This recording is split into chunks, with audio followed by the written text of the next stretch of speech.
Pleasant good afternoon to all. Welcome to this very important exercise as part of our annual Media Week. But before we get started, it's important as a religious community that we ensure that the Lord is present with us. So we'll ask all able-bodied people who can stand, please stand, let's say a short prayer.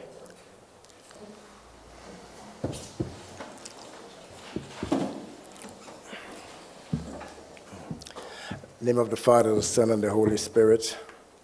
Heavenly Father, from whom comes every good and perfect gift, we thank you very much for giving us the sunlight today. We thank you very much for the rain. We thank you very much for everything you have blessed us with. Father, we thank you for gathering us here today to discuss this very important exercise.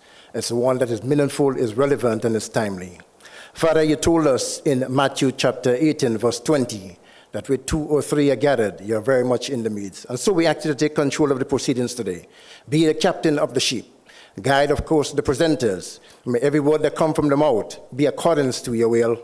And of course, may the participants all participate very fully and very actively as you would want us to.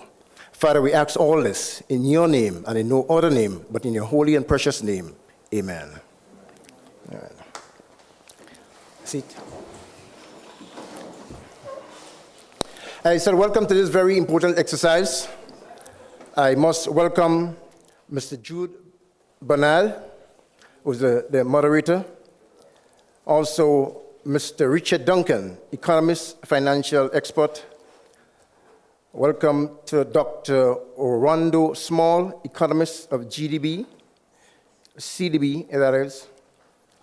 Mr. Colin Francis, president of GCIE, country manager, Saul Grenada. Kalistra Faria, president of MWAG. Must also welcome Dr. Stephen Fletcher, founder and chief strategist, Campeche International Consultants. Once again, I said, welcome to this very important exercise. It's one that forms part of our Media Week. And we felt it would have been remiss of the Media Association not to, of course, include this very important event this evening. As we all know, the impact of the Iran war and, of course, the US conflict is having on our economy. And therefore, we decided that before the week ends, that this exercise must be a very important and integral part of the entire week's package. I now invite to expound a lot more and to take control, the moderator, Mr. Jude Bernard.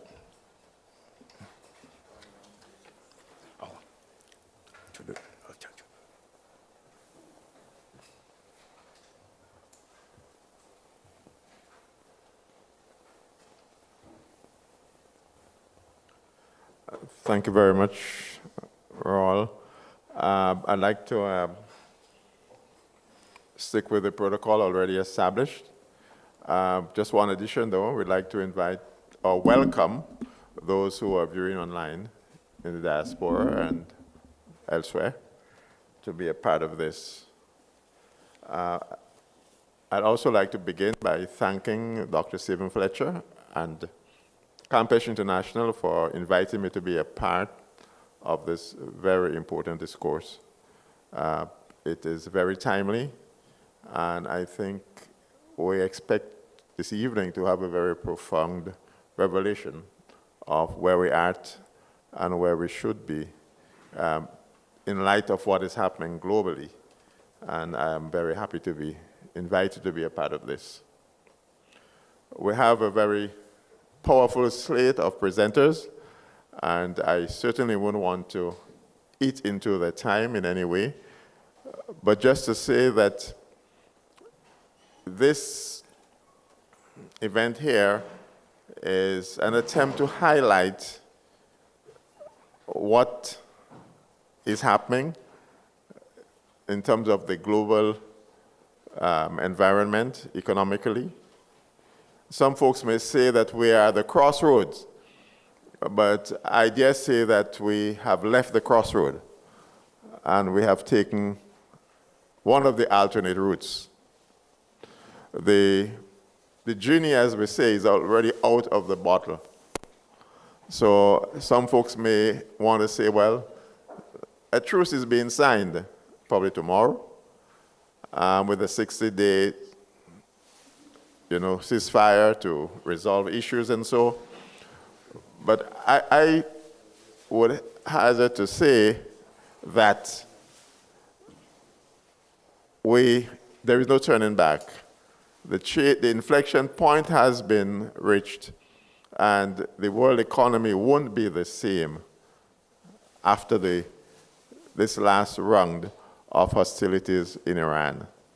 So we have this afternoon a very distinguished group of presenters, and they're going to they'll take a deep dive into what it all means, as well as what we need to do as a country, small country, to, I would say, to mitigate against the impacts which are certain. They're not going back, as I said before. The journey is out. The alternate route is staring us, and we have to adjust accordingly. Our first presenter for this evening is from the Caribbean Development Bank. He's Dr. Small, and he would be giving us the global picture of what this all means to us. He is well renowned in finance. He has a very illustrious background, and unfortunately he has to do it virtually this evening, but I'm sure that he will be no less effective in bringing home to us what the global picture is like, what is the context in which we find ourselves after the 29th of March it was, when this all began. So at this time, I would invite Dr. Small to start the innings with his presentation. Thank you very much. Give him a round of applause. Acknowledge Dr. Small. Hi. Just checking if you're all hearing. I think that was a yes. Okay, so this is actually a presentation with myself and Malcolm, both economists here at CDB. The idea of this presentation, as I said, to kind of give you the context, which is really the thought of compounding crises, including these geopolitical events that are impacting our borrowing member countries or the regional economy more broadly.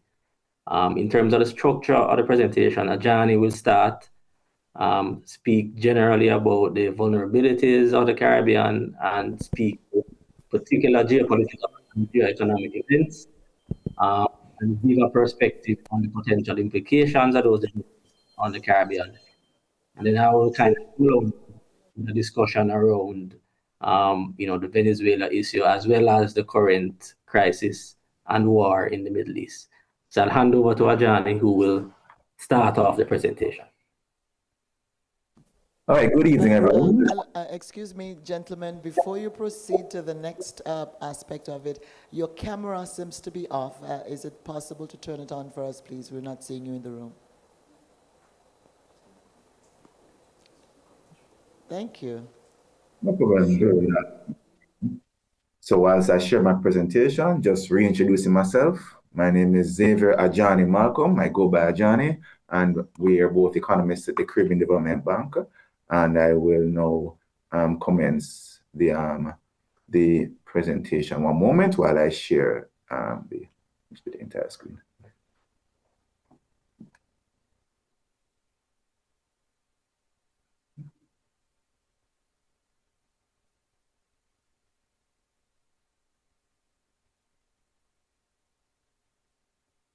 All right, everyone.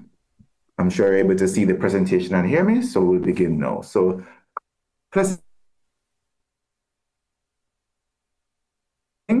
and in this presentation, we'll do an overview of the impact of the recent geopolitical crisis, including the Iran conflict, but more broadly, the shifting geopolitical environment on Caribbean economies. So a quick overview of the situation that the Caribbean faces. We face multiple crises, including from natural hazards, and particularly, as we know, the Caribbean is very vulnerable to climatic shocks. A change in the multilateral environment, where there is a decrease in the amount of development aid coming from the wealthy countries in general, but to the Caribbean in particular. A change in the international trade architecture, whereas before we had a relatively stable international trade architecture, albeit a flawed one, under the World Trade Organization. The beginning of the America First policy in the United States means that tariff policies are no longer as predictable as they once were, and this poses particular difficulties for the Caribbean, given that the United States is our largest trading partner. There is, of course, the impact of the US-Iran conflict, which has sent commodity prices, in particular fuel and food prices, increasing, notwithstanding the recent ceasefire agreement that has been signed. It's still a mark of increased uncertainty. And of course, the security situation in the region is less stable than before, with the recent situation in Venezuela, where the president was apprehended, and just recent military operations in the Caribbean Sea led by the United States. Although the Venezuela situation may also present opportunities for geographically proximate countries in the Caribbean. And of course, the situation in Cuba, where a deteriorating humanitarian outlook may pose risk for migration for nearby countries. And the point is that all of these crises are occurring concurrently. So we'll answer the question, how will they impact the Caribbean, and what are the best policies that the Caribbean can pursue to mitigate these impacts? So a quick run over the outline. I will start by going through the vulnerabilities. What is the Caribbean's economics and social situation going into these crises? We'll go through the recent global shocks and their macro-social implications, as well as the strategic priorities and responses that the region should pursue. And finally, we will conclude with a summary of its overall impact. So to start, the Caribbean region has already a narrow economic base when it comes to their exports. Specifically, the number of categories of exports that the Caribbean pursues is very narrow, where 4 categories account for more than 60% of regional exports. And what this means is that the countries in the region are particularly vulnerable to swings in commodity prices when it comes to their earnings. This includes the major commodity exporters like Trinidad and Guyana, who are vulnerable to swings in fuel prices. But in addition to that, in addition to the fact that the basket of goods that we export are very narrow, the number of countries that we export to is also quite narrow. So 6 markets account for over 60% of regional exports, which includes CARICOM. But of note is that the United States alone accounts for about 34% of regional exports on average over the past 10 years. And what this means is that a change in the policies of even one of our major trading partners can have a deteriorative impact on our export earnings, and thus on our ability to earn foreign exchange to help mitigate the impact of some of these recent geopolitical crises, which I alluded to earlier. So having looked at the export side, we can see that on the import side, the Caribbean region also is exposed to significant vulnerabilities. So over the past 5 years, between 2020 and 2024, roughly 35% of our total merchandise import bill was accounted for by fuel and food. And in particular, a recent study by the Food and Agricultural Organization showed that the categories of imports for food that are done by the Caribbean are price inelastic, meaning that as their prices go up, we don't get to consume less of them. It just takes a greater and greater share of our income to satisfy our food import bill if the prices of food increases. And so this is a particularly significant area of vulnerability for the Caribbean region. But further to this, we mentioned that a significant share of our import bill is dependent on mineral fuels. Well, this is exacerbated or demonstrated by the fact that the energy mix, the energy production mix for the Caribbean region is very narrow. What do I mean by that? The energy diversification is weak, where on average for the Caribbean region, roughly 85% of our energy is produced from fossil fuels. And this is even more extreme for certain countries that don't produce fossil fuels. For example, St. Lucia, where 95% of the energy is produced by fossil fuels. A similar ratio for St. Kitts and the Bahamas and Grenada, where over 90% of the energy produced are produced by fossil fuels. And what that means is that, again, these countries are particularly vulnerable to increases in fuel prices. And of course, with the impact of the Iran conflict, we're feeling this firsthand.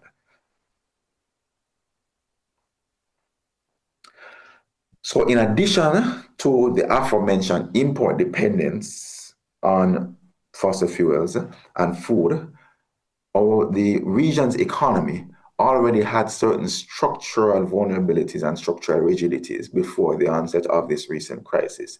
Particularly, a large share of our workforce is informal. As we can see, between 2016 and 2026, 70% on average of total employment in the CARICOM region was informal.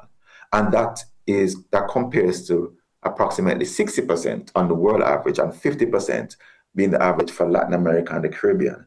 And why is this a problem? This is a vulnerability because a large share of your employment being informal limits the potential for economies of scale. As you know, large organizations are best poised to quickly ramp up production when it is profitable or useful. And it furthermore slows the rate of technological diffusion in the sense that when employment is organized in large organizations, it allows technology to be diffused in an organized fashion compared to a significant amount of informal employment. And so this immediately limits our economic dynamism.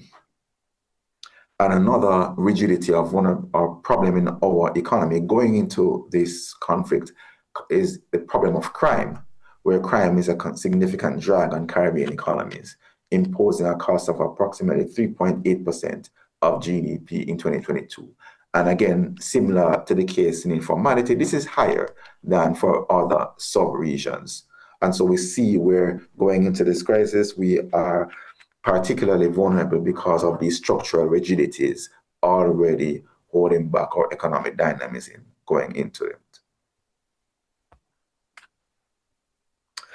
And we see this reflected in the indices for economic competitiveness for select Caribbean countries, where compared to Singapore, the gold standard of economic competitiveness, select Caribbean countries lag particularly behind in the areas of innovation capability, as well as infrastructure and market size. Now, market size, understandably, is a constraint that is difficult to overcome, even combined. However, of particular concern is the fact that we lag behind the developed world on the part of innovation capability and infrastructure, given that, as well as ICT adoption, given that these are categories that we can influence through policy. And this weakness is reflected in the poor performance of our productivity over the period 2015 to 2023, where the Caribbean region actually had a real decline in productivity, in output per unit worker between 2015 and 2023. And this compares particularly unfavorably to the world average, where it was approximately a 1.5% per annum increase, and the average for the BRICS economies, that is Brazil, Russia, India, China, and South Africa, which actually had over a 3.5% per annum increase in productivity.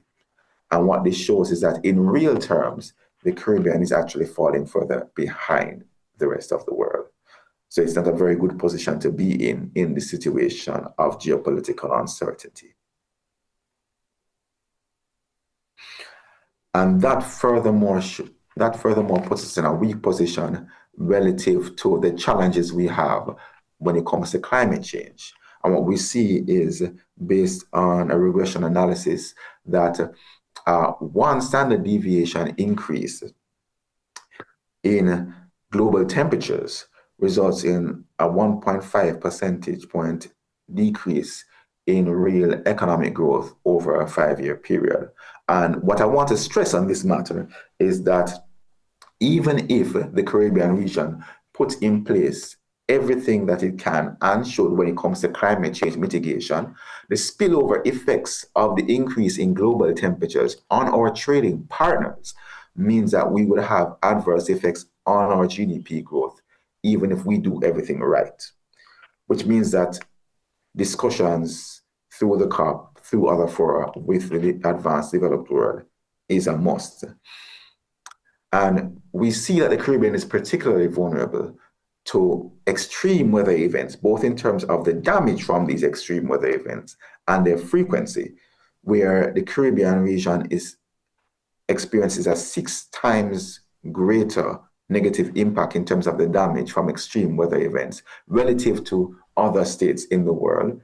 And this is an even more severe impact than that for other small island states, or other small states rather, where although they have an impact 4.5 times worse in terms of damage as a percentage of GDP relative to the rest of the world, that's not as severe as the situation in the Caribbean. And the frequency of extreme weather events in the Caribbean is also worse than the rest of the world, and with respect to other small states as well, being 7 times worse than other states in the world. And so what we want to bring home here is that the Caribbean region is particularly vulnerable to the negative impacts from extreme weather events. And anecdotally, we know this. And we can see where the impact of Hurricane Maria in Dominica caused an impact of roughly 250% of GDP. And in Grenada, caused an impact in Hurricane Ivan in 2004, resulting in damages approximately 200% of GDP. So again, the vulnerability to extreme weather events and to increasing global temperatures for the Caribbean region is particularly severe. And given this vulnerability, the question can be asked, based on our fiscal and macroeconomic performance, how good a position is the Caribbean going into this situation? And we see where average GDP growth across, well, what is in this analysis, the borrowing member countries for the Caribbean Development Bank, which are all in the region, were both lower and more volatile than the emerging market developing economies, as well as compared to the wider Latin America region. And this was even more so for tourism-dependent borrowing member countries, where economic growth was lower still and even more volatile than the emerging market developing economies and the wider Latin America region. So this, of course, has an adverse effect on our ability to raise tax revenues to pursue the kind of mitigating policies, both to the social implications of the Iran conflict, as well as to the implications of climate change. And we can see where the fiscal situation going into this crisis was also of concern, albeit very heterogeneous, across countries in the Caribbean, where several countries, including countries like St. Vincent and the Grenadines, Dominica, St. Kitts and Nevis, were coming into this last year with, on average, a primary deficit when it comes to their fiscal accounts. And what that means is that many of the countries in the Caribbean region lack the fiscal space to pursue the kind of counter-cyclical policies and the kind of social support policies that would be necessary in this unstable geopolitical environment. And that is, of course, of an extreme concern as they were coming into this crisis, both with fiscal deficits, as well as in many cases with a high debt to GDP ratio. And of course, this meant that they were already vulnerable before the onset of the Iran conflict. So another aspect in which the geopolitical environment has become less favorable to our region is the fact that overseas development assistance from the developed world is decreasing across the board, with an approximately 8.3% decline in overseas development assistance in 2024. But this does not tell the full story, as it is particularly worse with the Caribbean region, where select Caribbean countries saw significant declines in development financing from the United States in particular in 2025, with Haiti having over a 20% decrease in development assistance from the United States in 2025, and Jamaica having an over a 60% decrease in 2025 in development assistance from the United States compared to the year prior. And I mention this to say that whereas in years in the past, development assistance could be looked to help mitigate the negative results of some of this situation, the developed world, and particularly the United States, have had a change in their policy posture in this regard, where that can no longer be relied upon. So in addition to this negative situation when it comes to development assistance, the trade policy, particularly of the United States, has become less favorable and, more importantly, more uncertain in its outlook. And if we can see where in May of 2025, the Trade Policy Uncertainty Index, which measures basically the extent to which there is variability and uncertainty in the US trade policy, increased by 300%.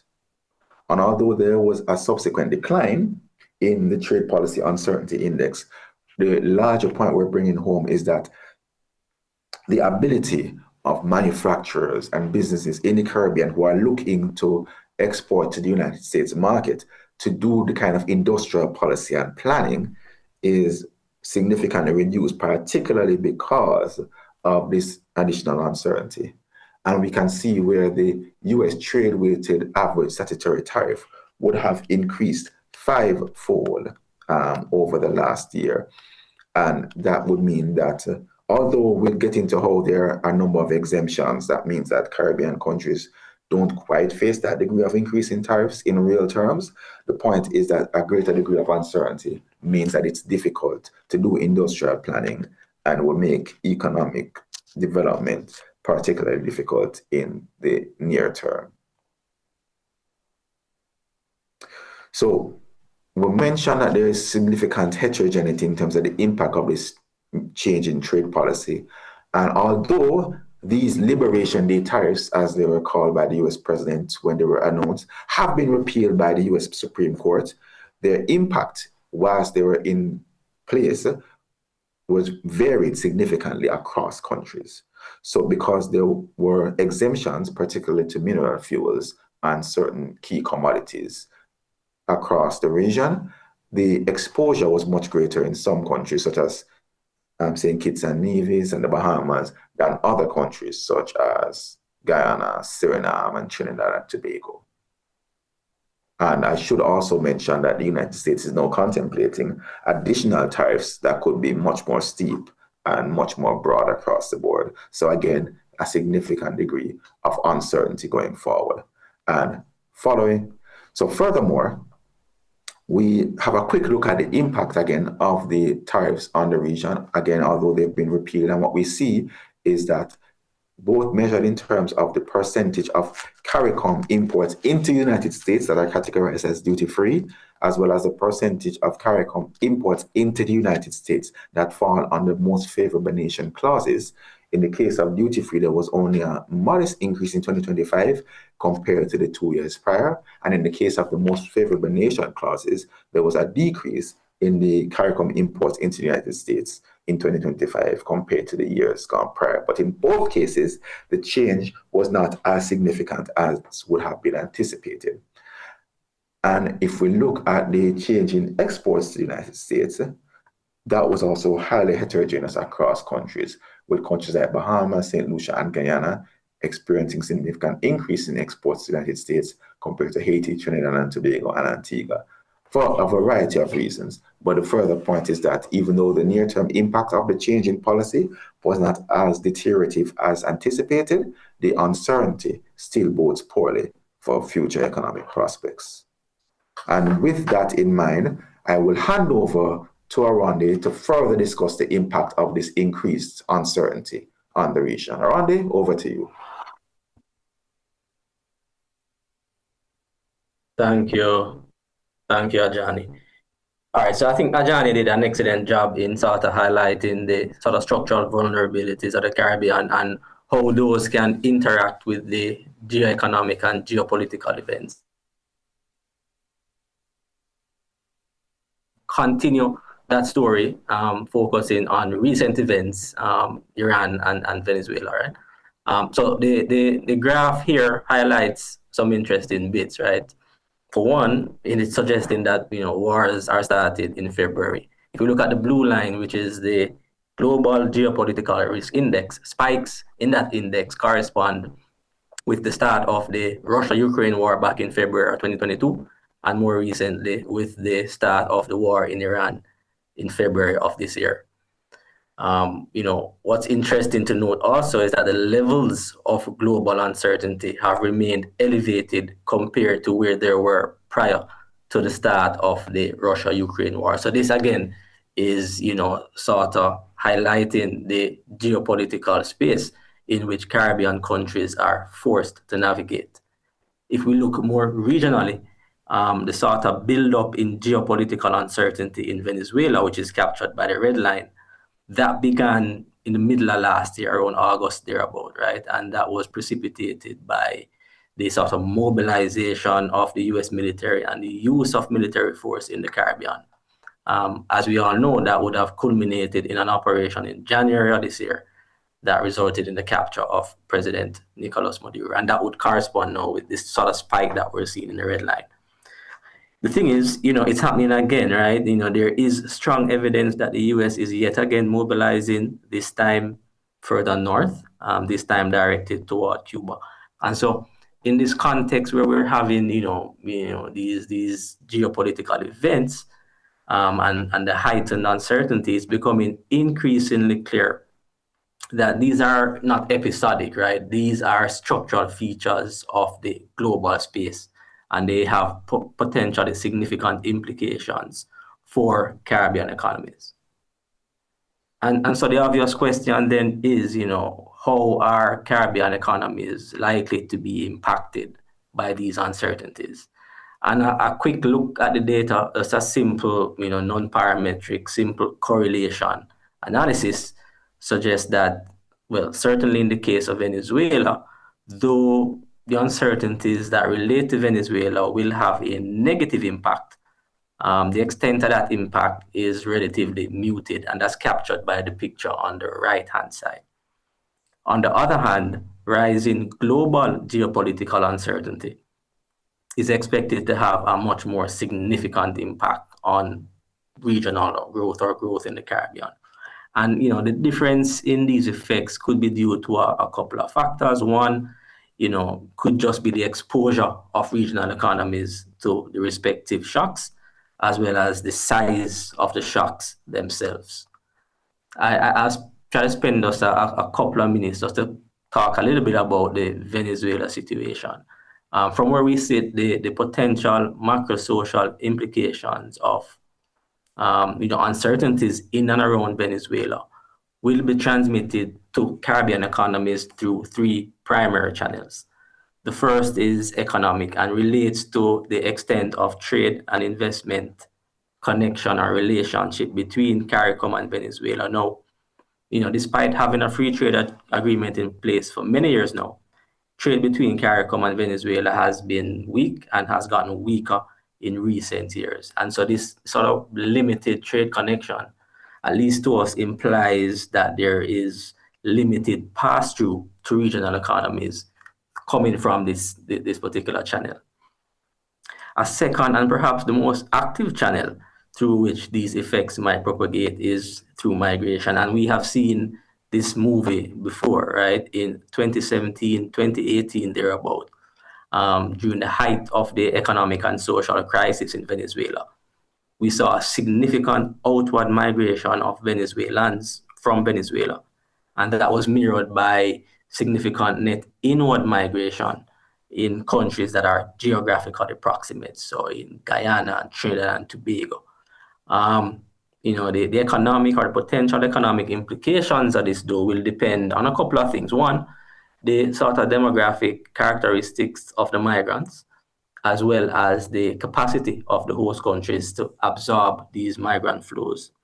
There's some interesting research coming out of the IMF that suggests that when you look at migrants from Venezuela, they tend to be younger and they tend to be more educated on average than the individuals in the respective host countries. And so from where we sit, that sort of implies that there is potentially positive growth inducements that could come from that.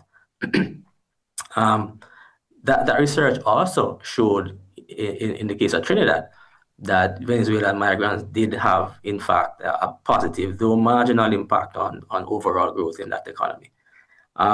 When we look at Guyana, from where we sit, we think that there is some anecdotal evidence that there is positive growth effects to be derived from Venezuelan migrants. And this, we think, comes from the likelihood that there is strong labor market complementarities associated with these other investments that are being pumped into Guyana.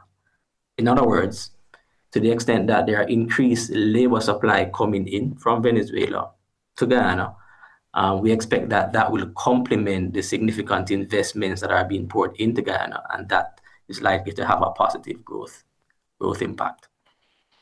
Quickly, a third channel through which the developments in and around Venezuela could impact Caribbean economies is through energy market spillovers. Now, Venezuela has the largest proven crude oil reserves, around 17% of global reserves, but last year accounted for less than 1% of total production. And so this dichotomy suggests to us that to the extent that there is improved investments or increased investments in Venezuela, there's the potential for increased supplies. However, when we look at and based on our assumptions about the sort of the state of the energy infrastructure in Venezuela, our assessment is that we're not likely to see this materialize in the near term, but certainly over the medium term, we could in fact see some increased supplies coming out of Venezuela. And we think this bodes well for regional economies, not just because of potential access to the resource, right? We think that there may also be significant economic opportunities more broadly, even outside of energy, that borrowing member countries or Caribbean economies more broadly could take advantage of. And so at the CDB, our guidance and our advice to our board member countries would therefore be to sort of ready yourselves to capitalize on these opportunities if and when they present themselves. And so, broadly, when we looked at Venezuela, we saw that there are potential downside risks. However, in the near term, we assess these risks to be relatively muted. Certainly over the medium term, we expect that there is some upside potential. And again, to the extent that we are able to ready ourselves to capitalize on opportunities, this could bode well for Caribbean economies. If we shift focus now to the current crisis, which I know this is what the meeting is about, our assessment is a little bit different, right? We think that the potential macro social implications are much more significant and much more immediate. And so, I think we're all, sufficiently aware that the impacts of the current conflict, current war in the Middle East can be transmitted to Caribbean economies through a number of channels. The first and primary channel is through energy prices or oil prices.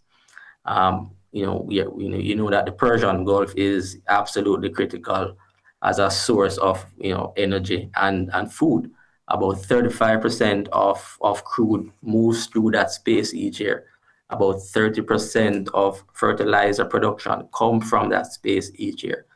And so the destruction and disruption that has been occasioned by the current conflict implies significant increases in the prices of these critical intermediate input, right? And this is expected to have negative implications for regional economies. A second channel that I think is worth noting, through which the effects of the war could propagate, is through trade and supply chain disruptions. Already, we would have heard about increases in freight costs, increases in insurance costs. We would have heard about the sort of rejigging in trade routes that would have resulted in the delays in shipping. We would have heard concerns about the increased cost of travel. And this is particularly concerning for tourism-dependent economies. And so the clear pattern that is emerging, not just from this crisis, but from even the events that Ajani spoke about, is that small, open, trade-dependent, tourism-dependent economies are particularly vulnerable to these exogenous shocks. The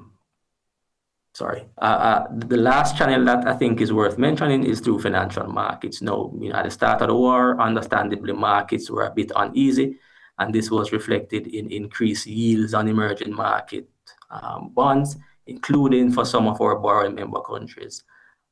Notably, yields came down shortly thereafter and sort of settled at levels where they were pre-war.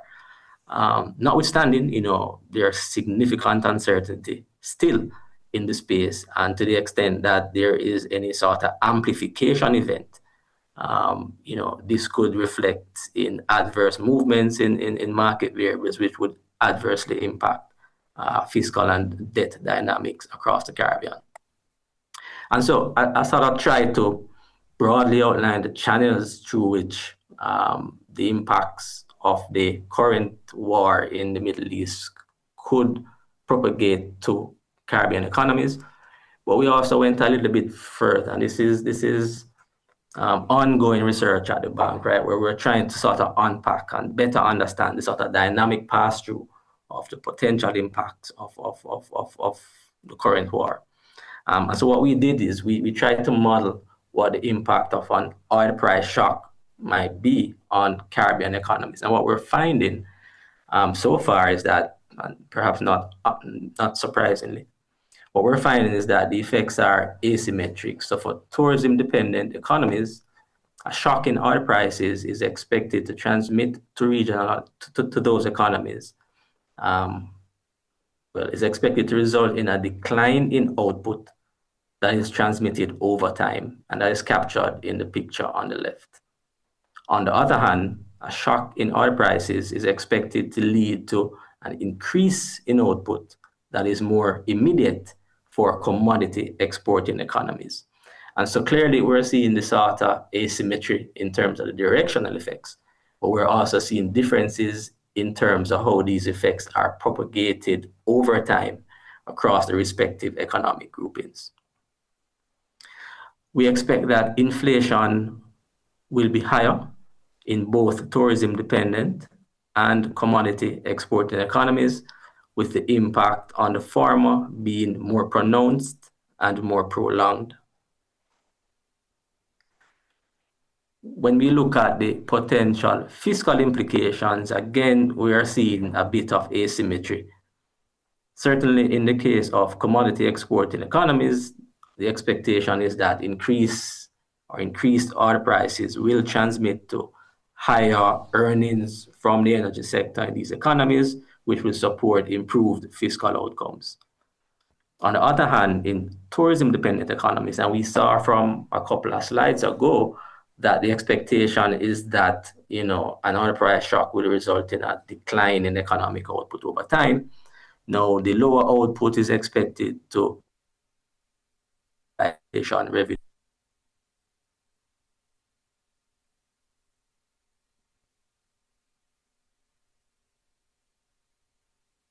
And to respond using counter-cyclical spending and increased social spending. When you combine those effects, the expectation is that there certainly is going to be some impairment in terms of the fiscal balance for these economies. And so, those are the sort of three key macroeconomic variables that we sort of focused our attention on. And these are sort of preliminary results that we have. But we thought it also useful not just to look at the results and models, but we thought it useful also to look at what's happening at the pumps. And so when we look at what has happened to oil prices across the region, unsurprisingly, what we've seen is an increase in prices. However, this increase has been uneven, right? In the case of Jamaica, for example, prices... Recording stopped. But the recording has stopped. In the case of Jamaica, prices would have increased by close to 30%. And this compares to Barbados, where prices would have increased by just over 5%. And the sort of difference in the change in prices, again, is due to a couple of factors. It could be due to just the pricing mechanism or the algorithm used by the government or the petroleum corporations. But it could also be due to the sort of policy response on the part of government. So again, in the case of Barbados, the government was relatively quick out the blocks and implemented several measures aimed at mitigating the pass-through of oil prices to cost of living, right, to gas prices. However, in the case of Jamaica, the government did not respond similarly. And so we see here two totally different policy responses to the same shock. But from where we sit, there are, potentially two equally credible policy responses. The crux is that to the extent that you are faced with the current crisis and you're sort of thinking about your fiscal response, what is important is that countries really ought to ensure that whatever response they come up with really ought to be aligned with the medium-term fiscal objectives of that country. In the case of Jamaica, the country was hit by Hurricane Melissa, which would have significantly deteriorated the medium-term fiscal profile. And so they just did not have the sort of flexibility or the fiscal space to respond. And this compares to Barbados, where there is significant inflows from revenues that is anticipated to happen over the next 2 to 3 fiscal years. And therefore, they have that sort of backing, that sort of support, and they were able to respond the way that they did. The last thing I want to sort of leave with the audience is the importance of institutions, right? So in the current context, we're talking about, strong social institutions that are able to identify, target, and distribute relief to the most vulnerable. We're talking about strong monetary policy institutions that are able to anchor inflation expectations and therefore prevent a sort of spiraling of prices. And I think perhaps even most importantly in our context, strong fiscal institutions. So we're talking about, medium-term fiscal frameworks that are embedded in fiscal rules that are anchored in legislation, but that are sufficiently flexible to allow countries to respond to crises such as these. And at the bank, we kind of are impassioned about this, and that's because we see the evidence of strong fiscal institutions working across the region. So in the case of ongoing research at the bank, again, where we're looking at the potential impact of fiscal rules on fiscal outcomes is suggesting that there are some positives to be had, right? In the case of Jamaica, our preliminary results are suggesting that the adoption of fiscal rules have resulted in fiscal balances being 3% of GDP higher than they would have been in the absence of these rules. In the case of Grenada, we're also seeing, positive and even larger causal effects from the adoption of fiscal rules. So again, a sort of key takeaway that we also want to leave with the audience is that, having strong fiscal institutions can help to sort of buttress and build resilience and support your ability to respond to crises such as these.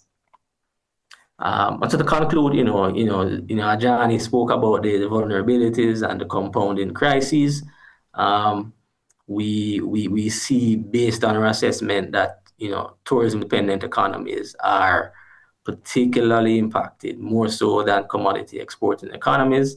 And in the case of the bank, we continue to stand ready to leverage our comparative advantage, to deepen partnerships, to scale resource mobilization, and to enhance or strengthen our development impact across the region.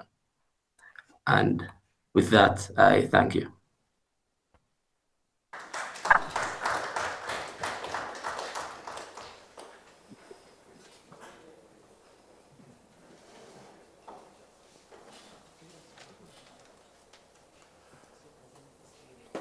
Ladies and gentlemen, it's not often that we applaud the bearers of bad news. But I think the presentations were very thorough. And like me, I assume that most of us learned quite a lot. So let's give them another round of applause.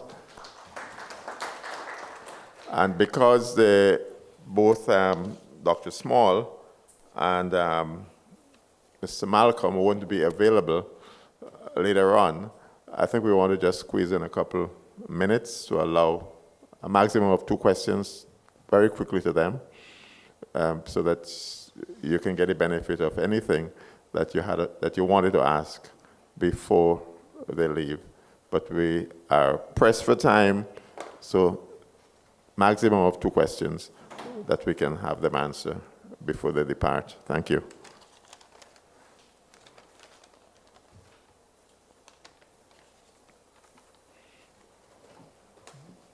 Any question? One hand up. Do you have a roving mic? Right. Thank you very much. Your name, please, and name, affiliation. Garfield Francis. Okay. The question I have, I know it impacts what happened in Iran, it impacts Grenada. And the thing about it, the question I want to ask is, how are we going to approach it in the sense of getting to the people, the common people, when I say the Grenadian in general, to understand it's not only a Grenadian issue, it's a global issue. How are we going to approach it so that our people would understand it? Because technically, we are in a box. And in North America, Europe, everybody's being affected by that so-called stupid war that America and Israel created. My question is, moving on, how are we going to approach it so our people would understand it's not only Grenadians that's suffering, but it's a global issue? Okay, we'll hold that question. Is there another one? One more, right. We'll have them answer them in sequence. Thank you. Rachel Bain, independent journalist. The Caribbean Food Importation Bill is up. What does that mean for Grenada? What does that say about us in terms of our eating habits? And how can we bring that bill down? Thank you very much. So, gentlemen, you have the 2 questions. You can choose who will answer them. It's your turn.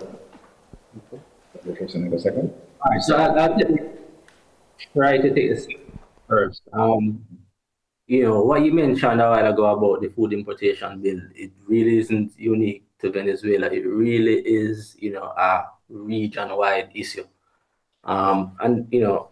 The attempts to address that have sort of rested in, how do we enhance competitiveness or productivity in the agriculture space. CARICOM had an initiative, 25 by 25. It's now 25 by 25 plus 5. I think you need to stop sharing your screens for a minute. If you would just stop the screen sharing and come. Thank you. Thanks. Were you able to hear what I was saying? Proceed, yes. We're getting you now. Yeah. So I think, really focusing on improving agricultural productivity is key. And I was initially saying that CARICOM has a program in place, initially 25 by 25, now 25 by 25 plus 5. The addition of that 5 years suggests, at least to me, that, it is not an easy fix. And so it really is a long game that we have to play in terms of how we sort of improve the capacity of regional economies to grow our own food. In addition to growing our own food, I think there are potential benefits in sort of diversifying our import base. Johnny mentioned how concentrated our bases are. I think by sort of spreading our wings, increasing our options, that will also help to sort of mitigate any sort of significant upward pressures on food prices. And I think those are two key strategies that, as a region, not just Grenada, we could consider, in order to strengthen our food security. Next question. Next answer.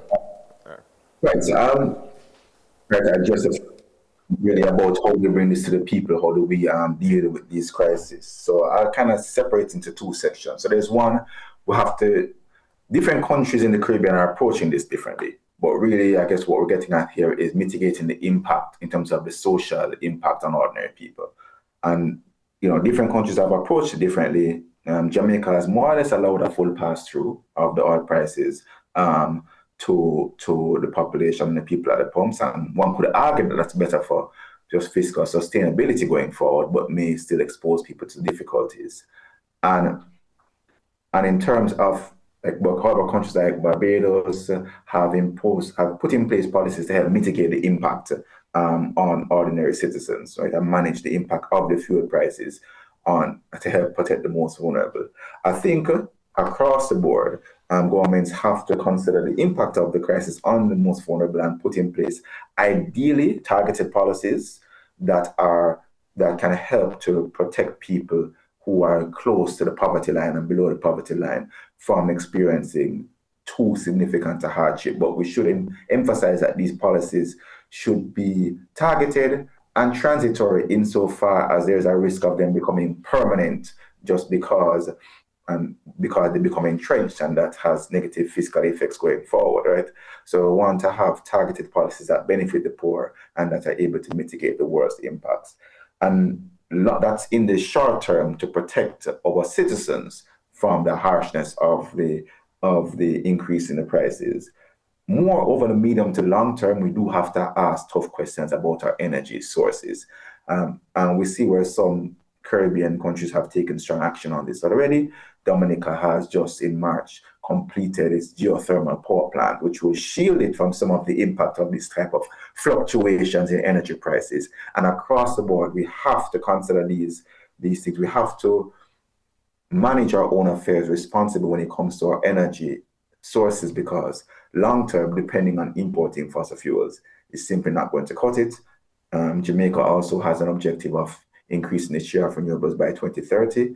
We may have to not necessarily moderate our ambition, but structure it realistically so it can be attained, even if it takes a longer period than just 2030. But the point is that we have to create in our economies resilience so that we are neither dependent on development assistance nor the importation of fossil fuels for our survival.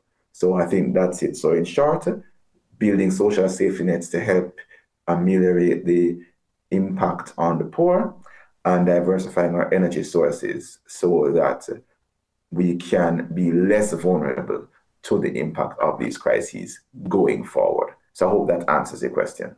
Absolutely. Thank you very much. We do have an indication from our next presenter that he too has a question.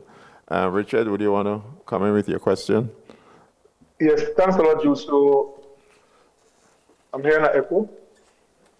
Yeah. Anybody else hearing an echo? Okay, so congratulations, Orande and what's the second economist name?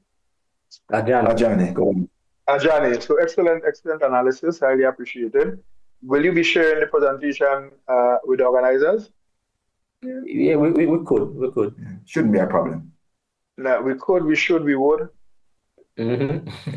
Yeah, man, those are three different things.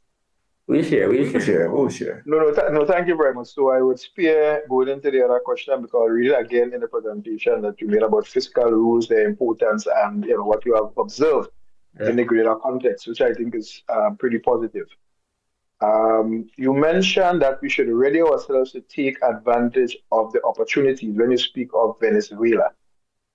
We could determine what readying ourselves really mean, but I think before we could determine that, can you just elucidate a little bit on what you see as those opportunities that we need to ready ourselves for in the Venezuela situation? I'm going to talk about a younger, more educated population migrating to the islands, but I didn't quite get the rest of it. Yeah, well, I mean, what I was sort of hinting at is just the sort of untapped potential in Venezuela, right? So for many years, Venezuela has, I would say, been sort of dormant, and so there is, I think, latent potential there that can be unearthed. So, for example, if Venezuela were able to stabilize, there are opportunities for increased trade between Venezuela and CARICOM economies. There is also, to the extent that Venezuela is able to get its energy sector back up and running, there will also be opportunities for increased cooperation in and around energy. We know about the Petrocaribe agreement of the past, so maybe a Petrocaribe 2 kind of arrangement could be inked, right?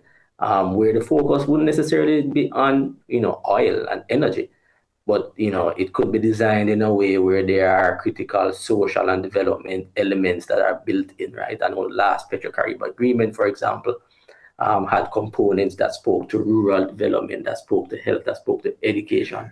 And so these are all opportunities, I think, that could come out of an improving environment within Venezuela. I think also, as we talk about, regionally and the need to sort of diversify our export base or import base, I think to the extent that we're able to trade with Venezuela, it opens up an avenue to, where is that, South America? Yeah. It opens up an avenue for us to sort of engage in different spaces, right? And that I think would bode well for the Caribbean on a whole. Yeah, got it. Thank you very much. I appreciate it. Thank you. Agreed? So thank you very much, gentlemen. Let's give them another round of applause.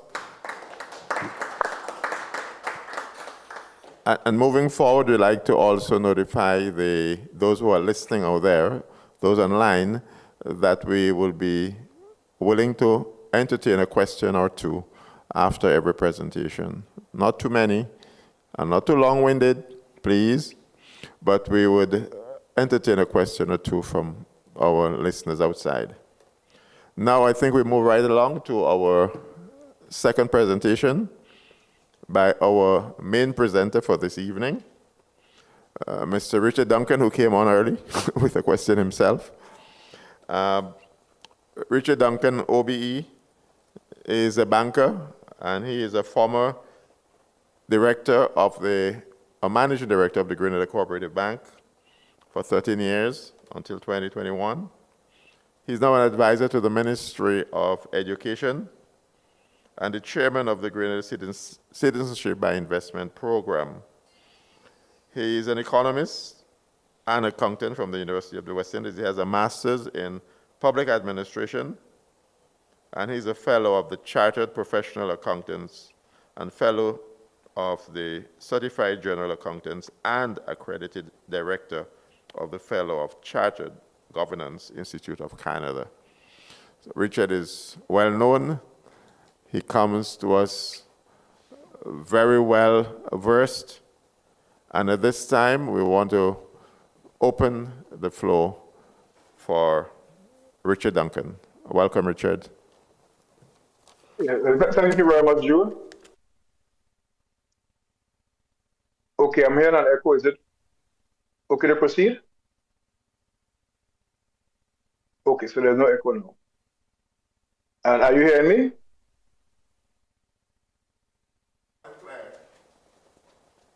Okay, so I could proceed. Is that okay to proceed?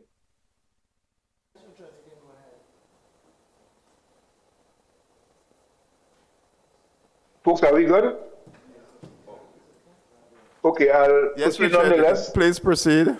We're hearing you good. loud and clear. Thank you, Joe. I appreciate that. So, folks, truth be told, we have had such a riveting analysis, right, by the two presenters from CDB. They painted a nice backdrop. They spoke about how small, open, dependent economies like ours can be, would be, have been impacted. They spoke about the transmission mechanism or mechanisms. So really and truly, there's not much left for me to do because I'll be repeating, some of the stuff that they have already said. I think what we could and should do, the organizers allowing, is to really address the question that Garfield raised, and that is how do we, as a population, respond? Right? As well as we could discuss some other issues raised by the two economies. So, for example, if Venezuela settles, opens up, and enters a new era, while we say there are benefits for Grenada, I think, as happened in the 60s and 70s, there could be significant outward migration of Grenadians to Venezuela because we do know that there's a large contingent of Grenadians living and working in Venezuela from the 60s and 70s. And that I think is a potential downside risk. But these are things that we can discuss based on what they have put forward. But again, to come back to the point, let us have an exchange as to how should we respond. So we know what the problems are, we know how they have been created. I think one of the guys made the point that we have seen this movie before. But not only have we seen the movie before, some of us are old enough to have acted and performed in those movies and have come out of it better, stronger. So for example, they mentioned Cuba. Cuba could easily become the first island state to be renewable energy sustainable or sustained. Because that's what a crisis does. A crisis forces you to become creative and innovative. So with the oil blockade on Cuba and Cuba not folding, it means that they are finding alternative approaches to energy. Solar is a big thing there now. So maybe at the end of that crisis, Cuba might be 30 or 40%, I don't know, renewable sustained. Again, in our own case, do we ramp up, and how do we ramp up our renewables? We have a project in Mount St. Catherine area, St. Mark, for geothermal. Are we making sufficient strides? Are we on schedule? Can we accelerate in light of the crisis that project? Next question, how do we ensure that when the next movie is made, that we play a different role than we are playing now? Next question, we talk about fiscal space, primary deficit, primary surpluses, and so on and so forth. And we talk about the informal workers. The economists made the point. If you have a large informal employment force, there are certain issues there with them. They spoke about the fusion of technology and stuff like that. But oftentimes, one, they don't pay taxes. Two, they don't pay social security. But when the crisis arises, they might be among the most vulnerable who now needs protection from resources to which they have not contributed because they are not in the tax net. They are not in the NIS net.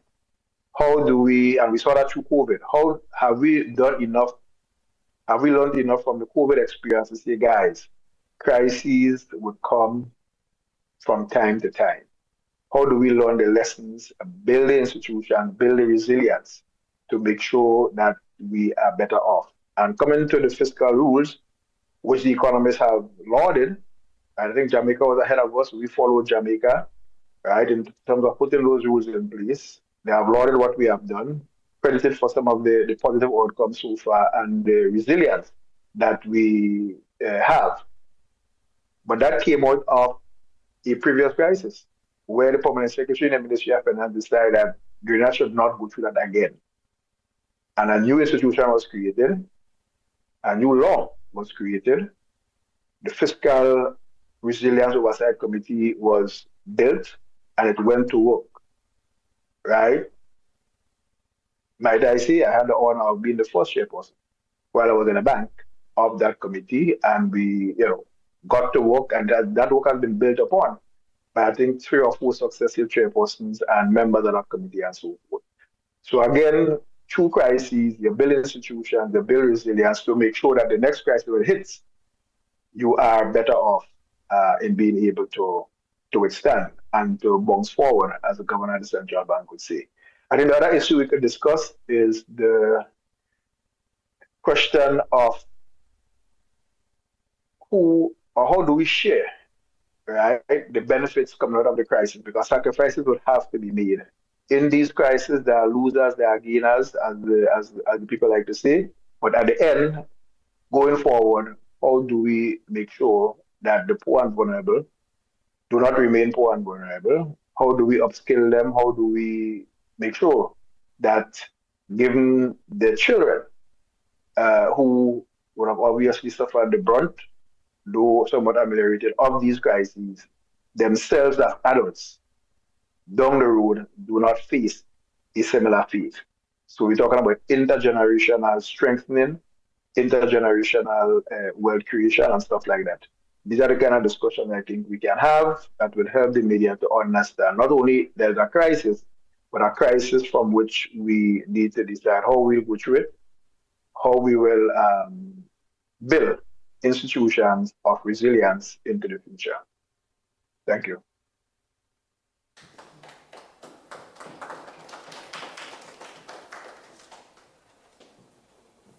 So just to, if I may kick off, so Jude, one small point. Again, I mentioned the Barbados model where they dealt with the pricing mechanism to make sure that the pass-through mechanism did not quite impact the final consumer. Jamaica did not do it. Grenada has done some of it, and there is now a cap that gas price has reached. And truth be told, if allowed to work as is, the price is not 17. I think the price is closer to 21 gallon at the pump. Personally, I do not mind being at 17 or whatever the price is if government is foregoing taxes. So there's a price you're paying. I have the fiscal space to do that. If, however, government is foregoing taxes and on top of that, taking revenues from you and I to subsidize the gas price so people can joyride and go all over Grenada having a fine time, I have a difficulty. So I just want to stick that in there when we're talking about the pass-through mechanism and the model in Jamaica versus our model in Grenada. The question of the degree of extent of subsidy being funded by foregoing taxes plus taking monies from the coffers to subsidize price at the pump. Thank you very much, Richard. Thank you very much, Richard. And, there's a saying that you should never waste a crisis. We grew up with a saying that that necessity is the mother of invention. And the many times that we do not really take the advantage of situations that confront us. And Rachel Bain asked a very pertinent question earlier on about food security and how are we going to be using this situation that we face now to encourage, people to produce more, backyard gardens, whatever we can do. But we seem to be in a space in Grenada today where whenever things go south, people put their hands up and they call on the government to do something about the situation.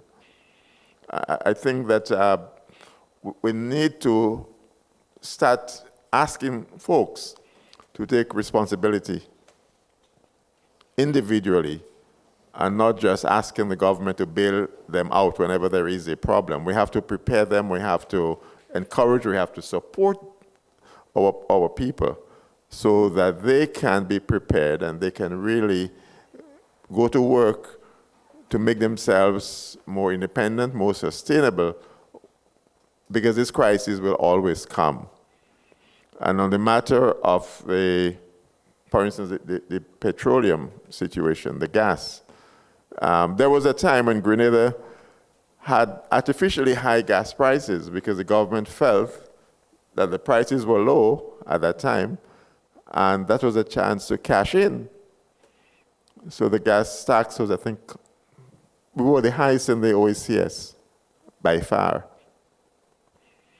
But then gradually, as prices increased, the tax had to be foregone, some of it. But we could never get to a point where we just subsidize gasoline. It's impossible. It's not sustainable. So we'll have to level with the population and let them know that this can't continue. And at some point, as it happens in Jamaica, we don't have the fiscal space to underwrite those imported inflation elements. They have to be passed on to some extent, although not ignoring the safety nets that are necessary at the very lowest level, economic levels of our society. At this point, we're going to make a switch. Yes. Because we are speaking about communicating to the population and how we address those issues, we're going to make a slight change in the agenda. And at this point in time, we'll have Calista Farrier, who is the president of MWAG, to do her presentation. It's entitled Analysis of How the Media is Governing the War. And although we're speaking about the war, we're speaking about the general situation, because as the folks from CDB said, the war was not responsible for where we are today. It exacerbated the situation, but all these things they mentioned, the dependence on few exports, few external trading partners, and the fiscal situation, the climate challenges, all these vulnerables were there before the war. They are going to be made worse by the war, but they were there, and they would be there unless we address them. And we have to find ways of communicating. So while the topic may be analysis of how the media is governing the war, or covering the war, sorry, it should not be just restricted to what is happening in Iran. It should be about the whole threats we face as a country economically. Thank you very much, Calista. I know you do justice to it. Thank you. Thank you, Jude. I think it's covering, I hope we're covering, not governing the war, Jude. Dr. Stephen Fletcher of Campeche, Colin Francis of Saul, and the president of the Grenada Chamber of Industry and Commerce, Jude Badad from Insight, and our three presenters online, Richard Duncan, Mr. Small, and Mr. Malcolm, the people sitting here in the room, and of course, our viewers online on Facebook and on YouTube. Welcome everybody. I am presenting on how local, regional, and international media have reported on the Iran-US conflict. I'm also going to take a little look back on how other conflicts and other crises in the world were covered from the Caribbean perspective and how it was different from international coverage as well. And when we discuss the conflict that's currently going on between the United States and Iran, a lot of the conversation centers around geopolitical issues, diplomacy, security, military developments, deployment of troop position, and all of that. But I want to focus on how the conflict has been reported and how information has been framed and how media coverage itself shapes public understanding and decision-making.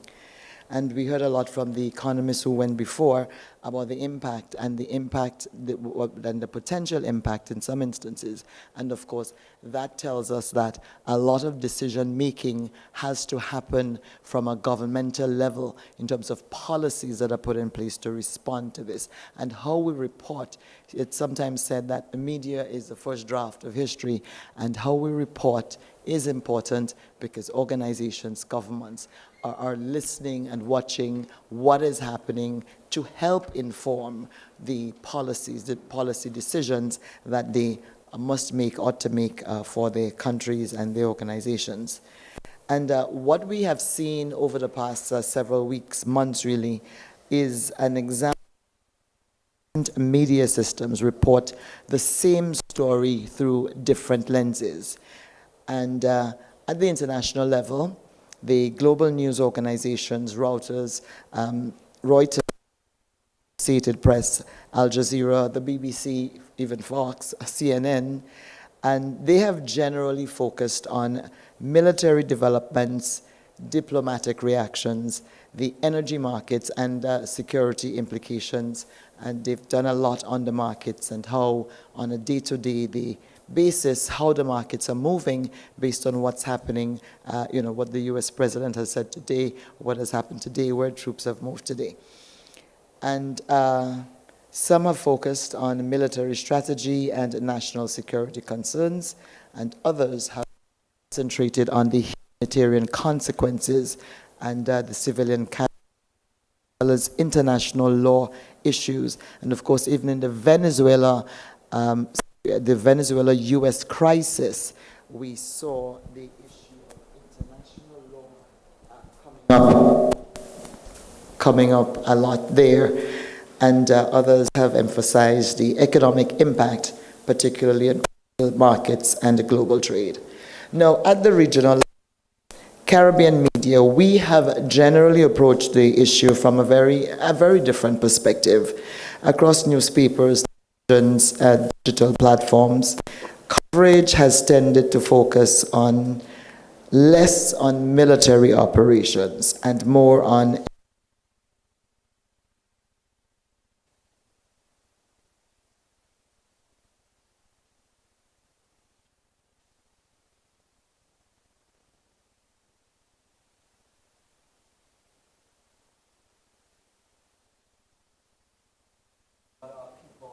wanted to hear and attempted to provide coverage in that regard. So the questions commonly raised for me as a journalist, the questions I was getting constantly from people that they wanted to know: will fuel prices increase? Will airline tickets become more expensive? People were coming from the diaspora. Is it going to cost more?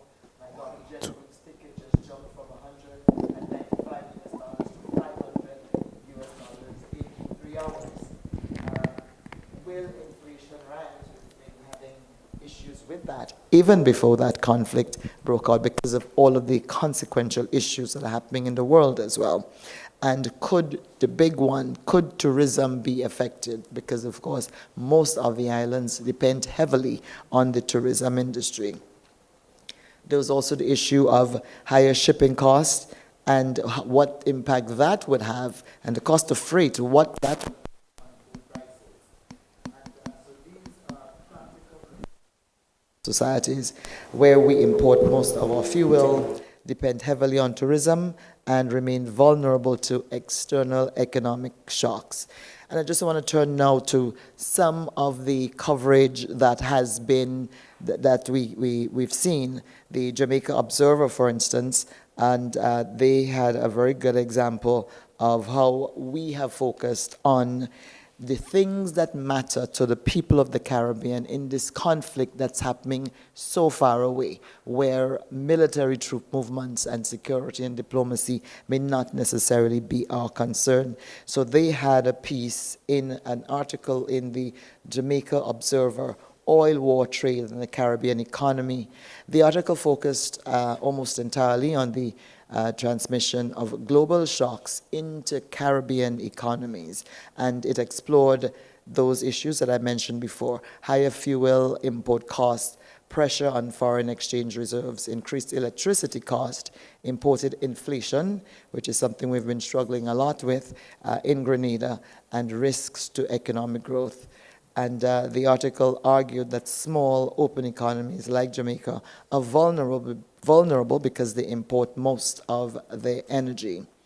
And the point here, regional media were less interested in battlefield developments and more interested in how rising oil prices would affect household budgets and economic stability.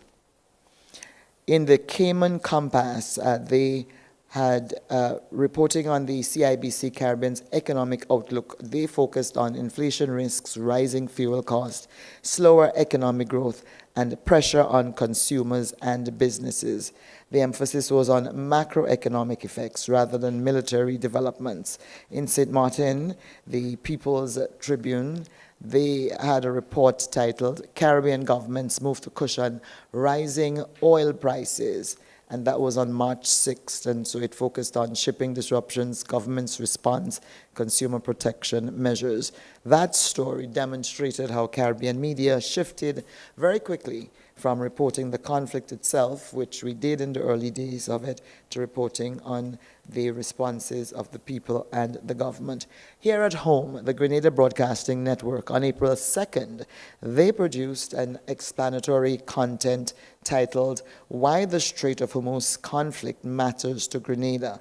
And that, rather than focusing on military operations, when they're talking about the Strait, the report explained how disruption in the Strait of Hormuz could affect fuel prices, transportation costs, and the wider economy in Grenada. The framing of that was local and economic.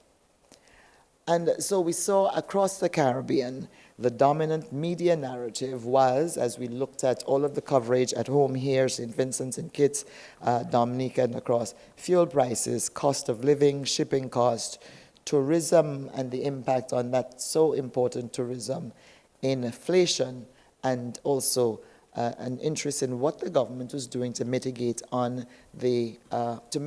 against some of the negative impact of what was happening, rather than focusing on military tactics, weapon systems, who has what missile and all of that. We did not focus that much on that kind of thing. And for instance, and I said I would talk a little bit about the historical coverage. And Gulf War in 1991, again, the Caribbean's focus was on what was happening with oil because of our heavy dependence on energy, imported energy. Military operations was the focus for a lot of the focus for international media. In the Iraq War of 2003, security and regime change was the big topic. And for the region, it was oil prices. Libya 2011, revolution and intervention was the theme, the narrative there. In the region, it was fuel costs. And Ukraine, which is pretty recent, and still ongoing, in fact, and a lot about geopolitics and warfare. And for us there, it was inflation and food prices. There was a lot of concern about wheat, and we rely heavily on that as well. And there was a lot of worry about increasing prices as a result of that. I remember our Prime Minister, Dickon Mitchell, talking a lot about how that war could affect our food prices. Don't recall if he had announced any measures to mitigate against that, but And of course now, US-Iran tensions 2026. Economic impact is our big concern and the big focus for regional journalists, security and diplomacy being the focus for international media. Now, the conflict has also highlighted another challenge facing modern journalism, which is the speed of information. And we've been talking a lot about that. For instance, MWAG for the year, we've been talking a lot about that in everything that we have done. Now, media awards earlier this year, Media Week, and whenever we've had an opportunity to speak publicly, we've talked about that challenge of the speed of information, the speed at which information moves. And we note that news no longer takes first on, the traditional media platform, and we are doing some training with a veteran journalist, Caribbean journalist, John Rose right now, and it is one of the areas that we actually touched on, how fast information moves and how everyone is now doing news, everyone is now sharing their own information. And even at the level of government, we talked about that too, how, even our government and here in Grenada, and the police putting out their news first before, sending it through to traditional media. Images, videos, and claims can spread within minutes globally. And unfortunately, misinformation and disinformation can spread and has been spreading just as quickly. During periods of conflict, journalists must therefore perform a dual role. They must report developments. We must report developments rapidly, but we must also verify information carefully. The pressure to be first must never outweigh the responsibility to be accurate. We don't have to be first. We must be right. We must be correct. And this is particularly important because inaccurate reporting can influence markets, affect investor confidence, and even contribute to public anxiety in cases of war or disaster, crisis issues. You report incorrectly and you can have a population unnecessarily on edge and worried. And for countries such as Grenada, information has become part of our economic resilience. And businesses, I know that businesses do monitor what's going on in the media, social media now, of course, and to look ahead and to see what decisions that they need to make. And consumers also pay attention, and they've been paying attention, a lot of attention on social media, consumers, to what's going on, maybe a little bit more attention there than to mainstream media. Now, as we observe the media's developments, the question for us is not only what is happening, but how we are learning about what is happening. International news only becomes meaningful when our citizens, our people, understand how it affects their lives. And that is why it was so important for us to talk about what we are reporting. Are we reporting, are Grenadians really interested in the next set of troop movements in that war? Or are they interested in how the closing of the straits is going to affect the price of oil, and it's going to cause gas to be $17 at the pump? That is what people have been concerned about, and that is what we need to continue focusing. And we also, are we consuming information from diverse sources? Are we distinguishing between reporting and opinion? A lot of what we see and a lot of the access that we have to what's happening in such a far-flung place as Iran with that conflict is reported first by the international media. We need to put that in context. We need to create perspective for our Caribbean, our regional and local national audiences. And so, and are we equipping our citizens with the context necessary to understand these complex global events, these consequential issues that are taking place across the world, not just the Iran-US conflict? And so all of these questions are directly connected to the theme of Media Week 2026, which is press freedom and responsibility in a time of consequence. Press freedom ensures the flow of information, but of course responsibility ensures that information is accurate, balanced, and useful. Useful again. Are we reporting on diplomatic issues and troop movements, or are we reporting on how much it's going to cost to buy a pound of flour in the supermarket because of what's happening out there? And the conflict between Iran and the United States, it's unfolding thousands of miles away. But as we have been hearing all evening, the economic consequences can reach our shows, our businesses, and our households.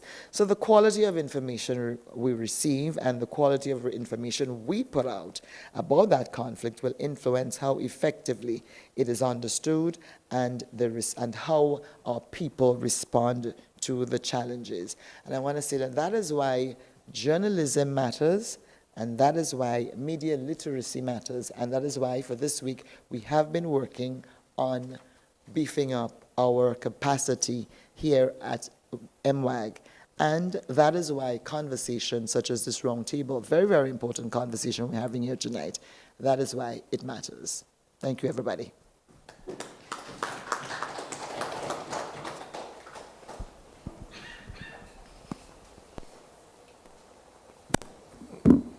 Thank you very much, Callistra. Very focused presentation. And I do agree with you that even in the United States too, behind all the headlines, about the military exploits and so, there are the kitchen table issues that most people are concerned about. And as a matter of fact, these are some of the things that are actually pushing the policies. Why do you think Donald Trump is trying to get a solution? Because the pressures, the midterms are coming up. And when people go to vote, they think about the kitchen table issues, the bread and butter issues. They're not too concerned about who is in the ascendancy or who is not. So decisions are being made not based on battlefield realities as much as on decisions on the ground. And it's interesting, that summary you gave, that synopsis of, how the region is looking at it. And I think that's the right perspective and the right focus. The other thing, as was mentioned earlier on, is the fact that are we encouraging discussion and debate in terms of how we think the policymakers should address those issues? Do you think you need to have a bigger say? Should the government engage the media more? Should they get more, should they have more consultations with the media to find out, in terms of advising or informing, I would say at least, their policies on some of those matters? Because, for instance, as the economists brought out, what Barbados was able to do, Jamaica felt that they couldn't do it. They just couldn't do what Barbados did. How do we strike that balance? Do we try to educate the public as to, why some things may be palatable and others may not be? And especially in a politically charged environment as we have now in Grenada, the silly season is open. So, you have to be able to engage the general public and bring home those things to you. But it's a very, very good presentation. Give Callistra another round of applause. And again, if there are anyone out there who has a question, please so indicate, and we will try to entertain that question. Did we see any hands up? Raul? Were there any hands up? Mikey? We had hands up? In the room or any online? Right.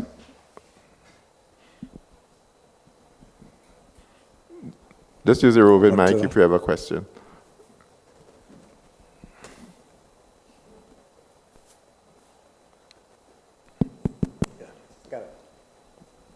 Yeah, my question is, I guess, to the panel here. Should Caribbean countries be tardy on implementing, let's say, safety net measures, and the conflict continues for the next 9 months to a year? What sort of further negative impacts do you foresee in the future? Is any one of the panelists? Yeah. No. Not really. I mean, one of you guys. Could you repeat the question? I'm not sure I got it exactly. The question is, Should Caribbean countries be tardy in putting safety net measures in place, and the conflict continues for the next 9 months to a year, what sort of added challenges do you see in the future? Okay.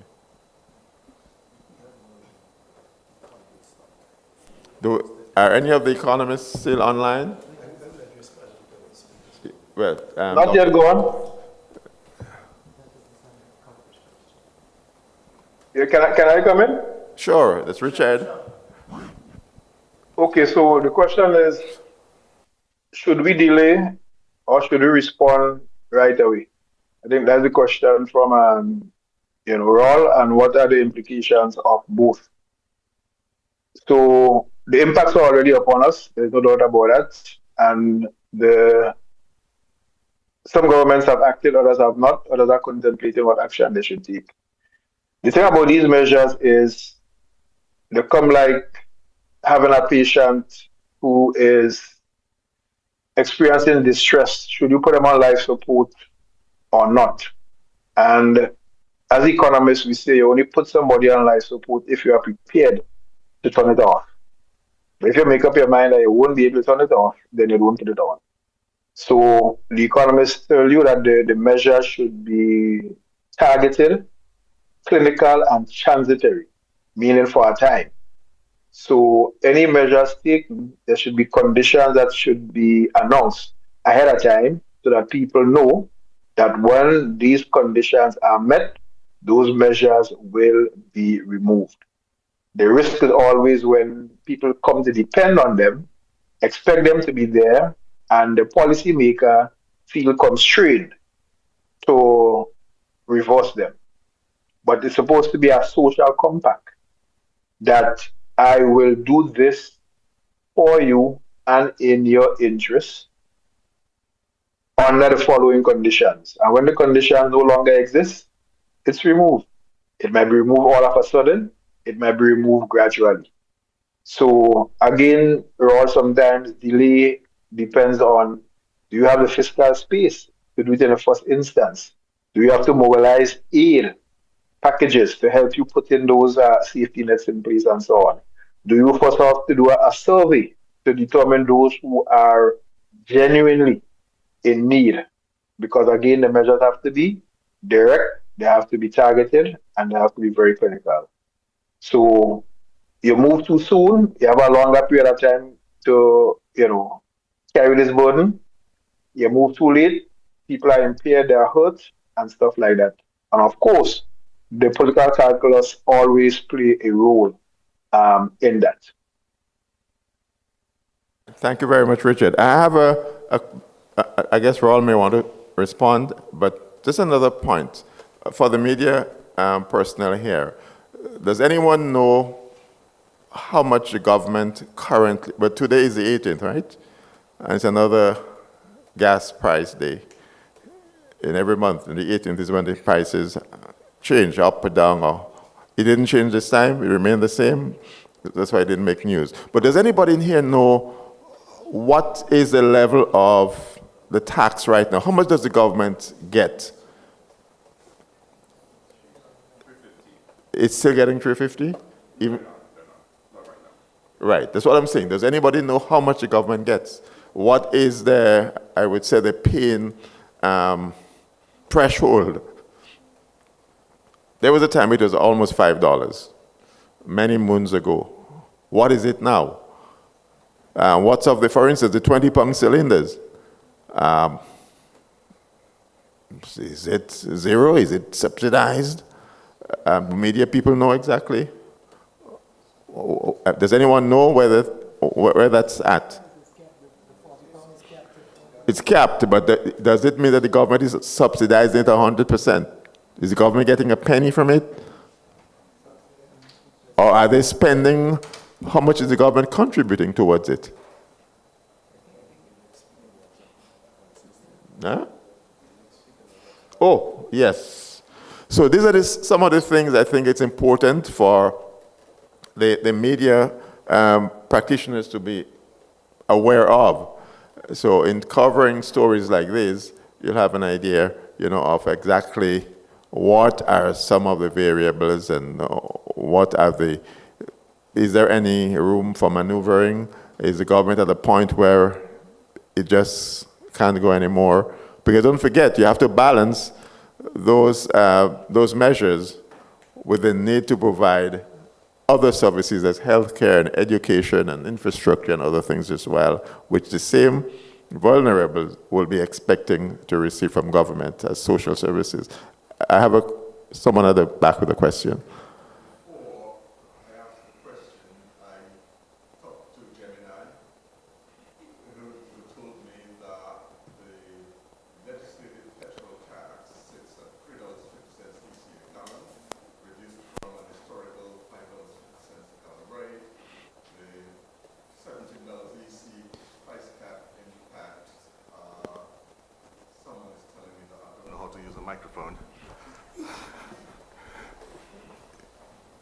Must I start all over again? Okay, so I was saying before my question, I had a chat with Gemini, who told me that the petrol tax is $3.50 a gallon EC, down from $5.50 rate. And the $17 price cap impact, the government caps the retail price of petrol at 17 EC dollars a gallon. That's what Gemini tells me. I don't know, if that has changed much, and it quotes its sources. Okay. My question for Callistra, the US and Iran have reached some sort of arrangement. That was announced.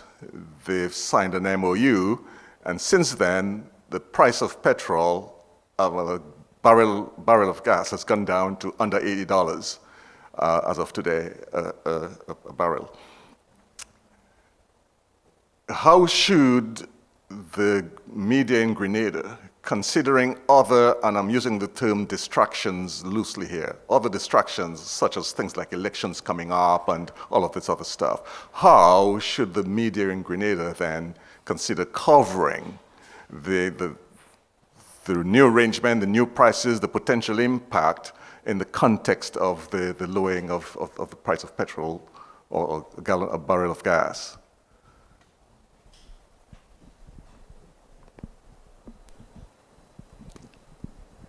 But of course, not every change, every development that happens in the international community immediately impacts us. So, but of course, any decrease in the cost of fuel and the price per barrel of oil is going to eventually impact on us because of our heavy dependence on the importation of fuel. So I would want to look, if I'm covering, I would want to look to see how that lowering to $80 is going to, how it's going to trickle down, what's the timeline, what are we looking at, how long does it take to hit the Caribbean? And for instance, Grenlec, they buy their fuel in advance, and sometimes the immediate change does not impact on the price of electricity, for instance, when with the diesel they import, I think. So I would want to look at the timeline for us for the benefits of cheaper oil. Can I just add to that, please? So this is taking away from some of what I have to say, but I'll say it now because the question is here. You see the price is $78 today. That's the price of Brent crude, right? And oftentimes, people mistake that price for the price of diesel or gasoline.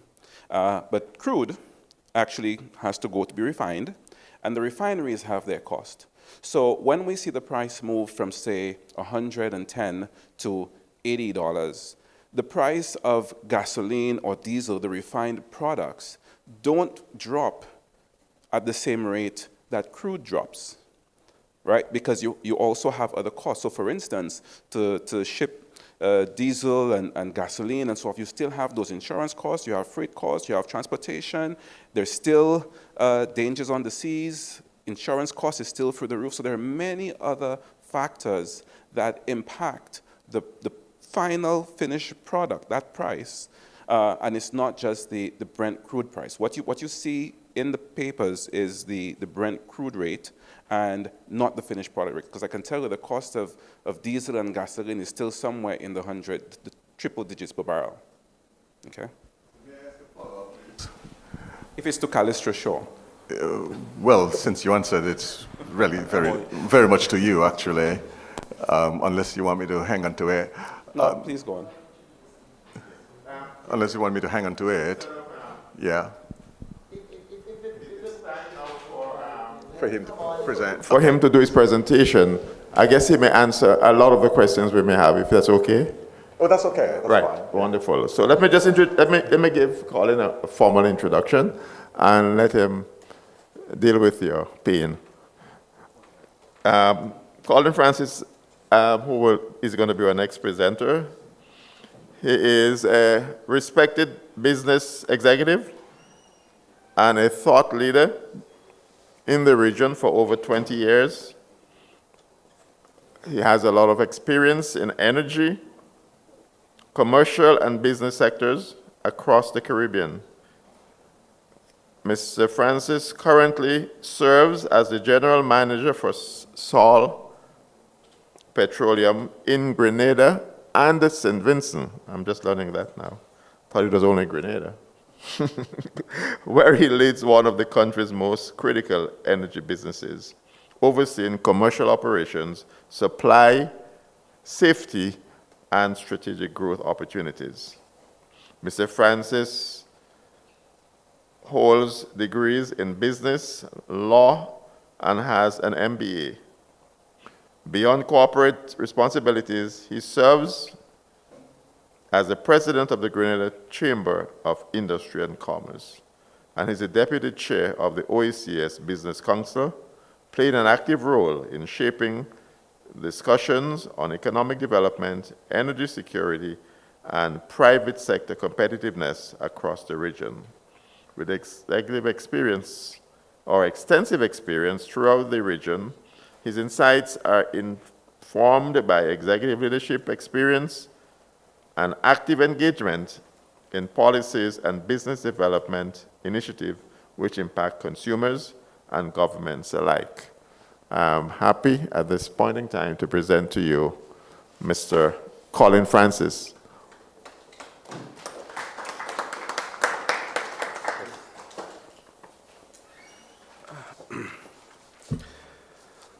Chair, thank you. Thank you very much. The warm greetings. Dr. Thank you, that always has to happen. Yeah. Dr. Stephen Fletcher, founder and creative strategist of Campeche International Consultants, fellow speakers who have gone before, Ajani, Malcolm, Dr. Orlando Small, Mr. Richard Duncan, and Miss Callistra Farrier, ladies and gentlemen, thank you. I want to say, Chair, and to implore your patience to say that we've already set a protocol of 1 to 2 questions after every delivery. I hope it's going to be the same for me, having already fielded one at the head table. Look, I've been asked this evening to speak on the impact on oil prices. What impact does the US-Iranian war have on oil prices? And when we hear headlines about conflict between Iran, Israel, Ukraine, US, Russia, it is easy to assume that these distant geopolitical events have little relevance to us here in Grenada.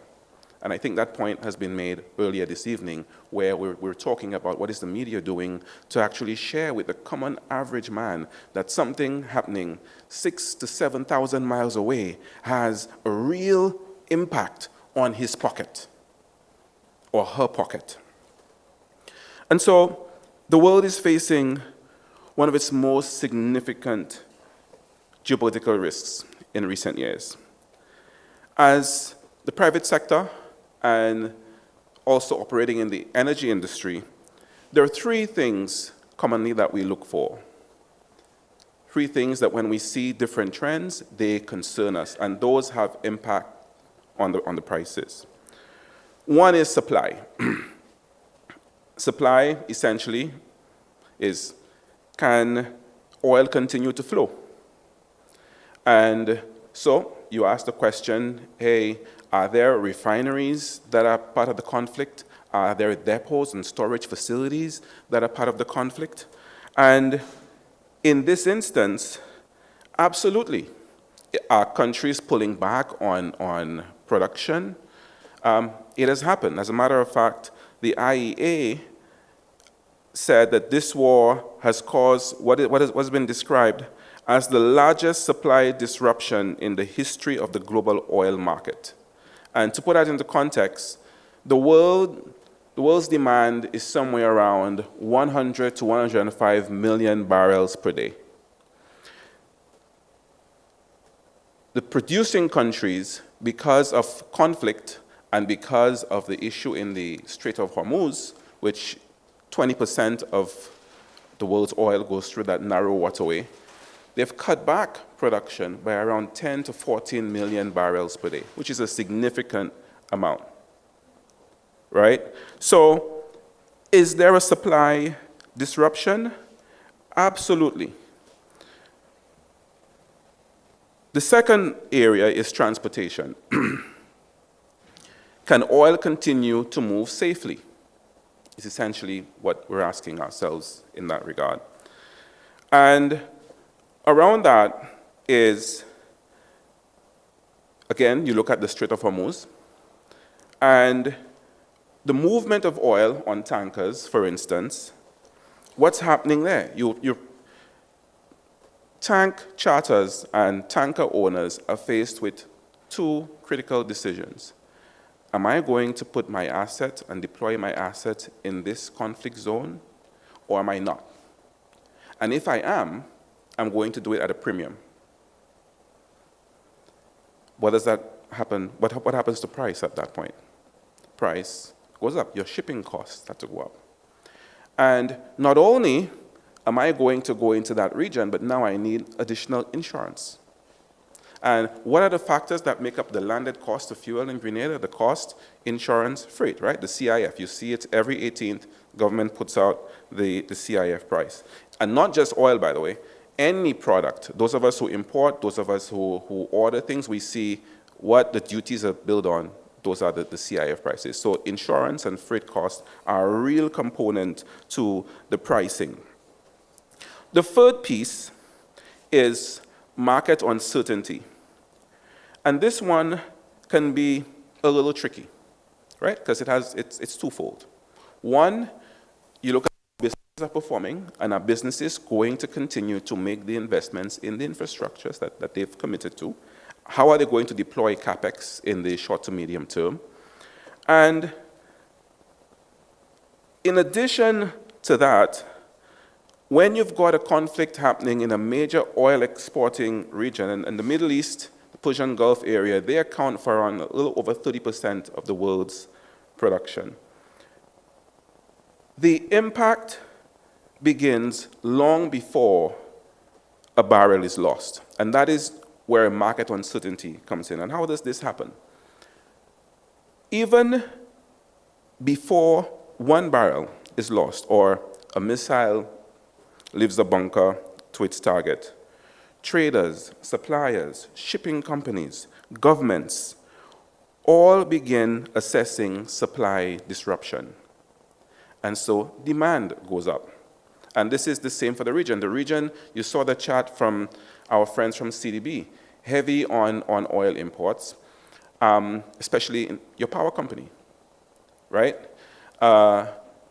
And so demand goes up because everyone is anticipating, even though the supply disruption has not happened, the anticipation of the supply disruption is already driving the price up, right? And that's why you see things like the US president or another key stakeholder just says, we are going to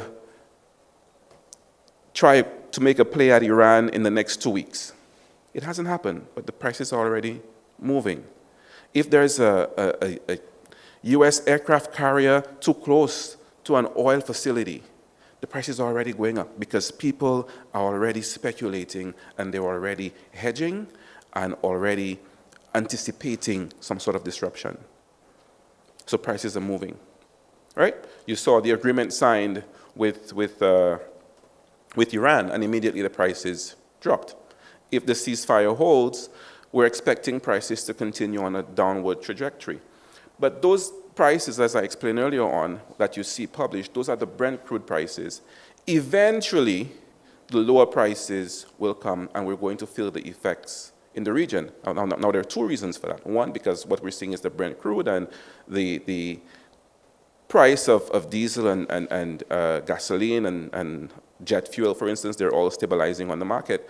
But also, because we have large storage facilities throughout the region, there's already fuel in storage that was purchased at the higher price. Right? So that has to be cleared out first, right? So those are some of the areas that we look at, both from a private sector perspective and being in the energy sector. How are those impacting Grenada? Well, some of them are obvious. Some of them we've discussed earlier on. Transportation, fishing, construction. Construction is a big one because Grenada imports everything. And construction accounts for anywhere between 10 to 14% of Grenada's GDP.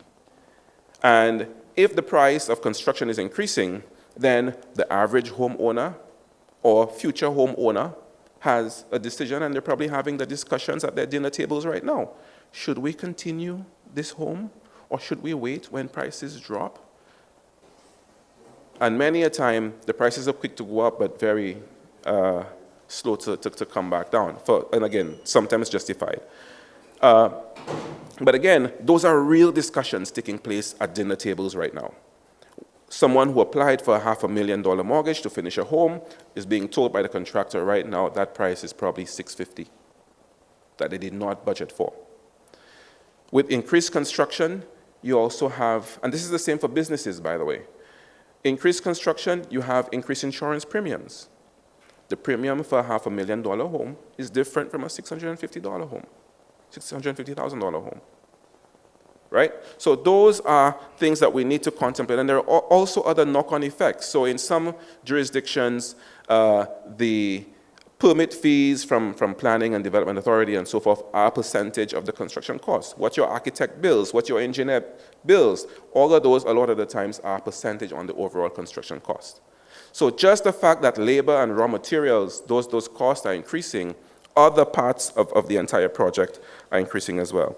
The second area is higher electricity bills. And I mean, we've spoken about this one, so I won't hit that one right now. But let's take a look at the impact on tourism. The World Bank says 22% contribution from tourism to Grenada's GDP. And the World Travel and Tourism Council actually say that the combined contribution of tourism to Grenada's GDP that's both direct and indirect contribution, is around 40%. If air travel, the cost of airline tickets is increasing, what does that mean for the tourism sector? The cruise sector, same thing, because the cost of bunkering is increasing, the operating expenses for a cruise ship is increasing, so the price of the ticket is going to increase. And then consumer spending is also going to drop. So you may have tourists who have already booked the tickets and the hotels and so forth, but because of the harsh realities back home, their discretionary spending is a lot lower, right? Because inflation is hitting their disposable income. Their disposable income is exposed, and it's absorbing the shock of the inflation. And so what may have looked like a $2,000 budget to do a few things on vacation may now be reduced to $1,000, right? Government finances. So we spoke of government earlier on, and what is the government doing, and are the policies enough? Are they adequate to help consumers absorb the shocks of increased pricing? And the government has a very delicate balance, because they've got to balance between protecting consumers, supporting vulnerable groups. So I don't think anyone wants to hear the electricity bill of a home or senior's home is disconnected or they can't get any hot water and those sorts of things. How are the policies protecting consumers and supporting vulnerable groups? But the government, the reason why I say it's a delicate balance is because they've got to maintain fiscal stability, right? Because their own costs are increasing. They have transportation costs, they have capital projects that they would like to start moving on. And if the prices are increasing, they too, like any other business, they're facing increasing prices as well. So it's a delicate balance, and I leave it to my dear friend Richard D. and others to discuss that, because my plate's already full with other issues. So I'm happy to hear him on the call and say that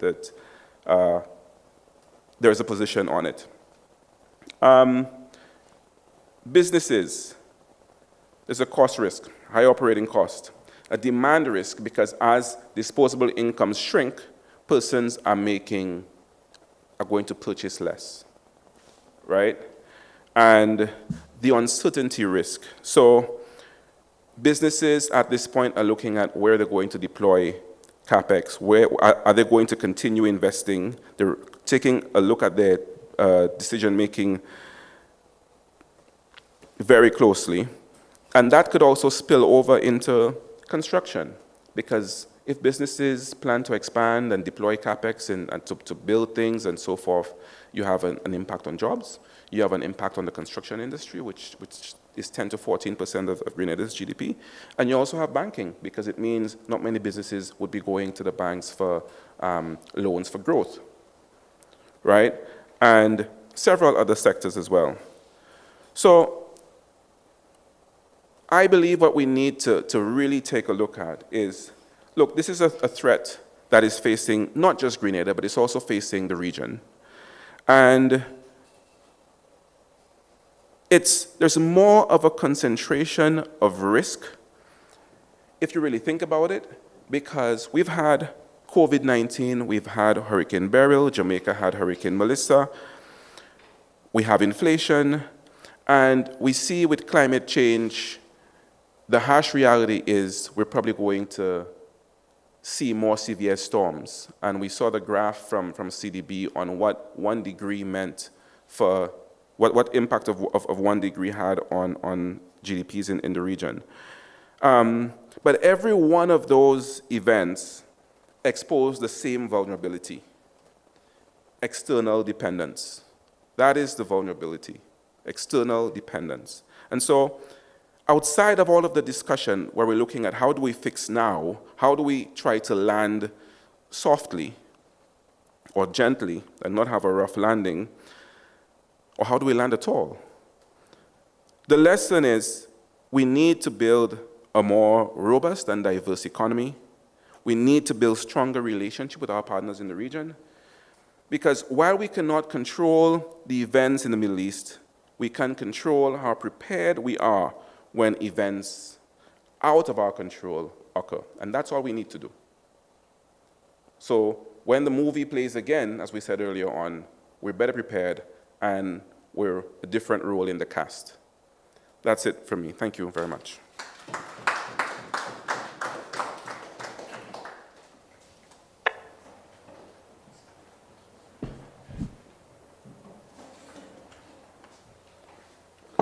Thanks very much, Colin. As he emphasized towards the end, there are some factors that are controllable and some of them are uncontrollable. And we didn't start the war, and we don't determine when and if it ends, but the impacts are reaching us. It's left to us to decide how we are going to make ourselves resilient to cope not only with the current geopolitical challenge, but others that would come from time to time. So thank you very much, Colin. Give him a round of applause. I always say that we are in an 18th of the month economy. Every 18th of the month, something happens, generally, in terms of prices, because, of course, the fuel price tends to change on that date. Fortunately, I've heard that it didn't change this 18th, but it probably would next 18th, hopefully in a positive way. Now we'll get a synopsis of most of what has been discussed earlier on and some other insights from the mastermind behind this evening's Roundtable. I have known him for many years. I have been privileged to work with Campeche on other issues over the years as well. And it gives me pleasure this time to introduce to the podium Dr. Stephen Fletcher. He'll bring a cap on everything.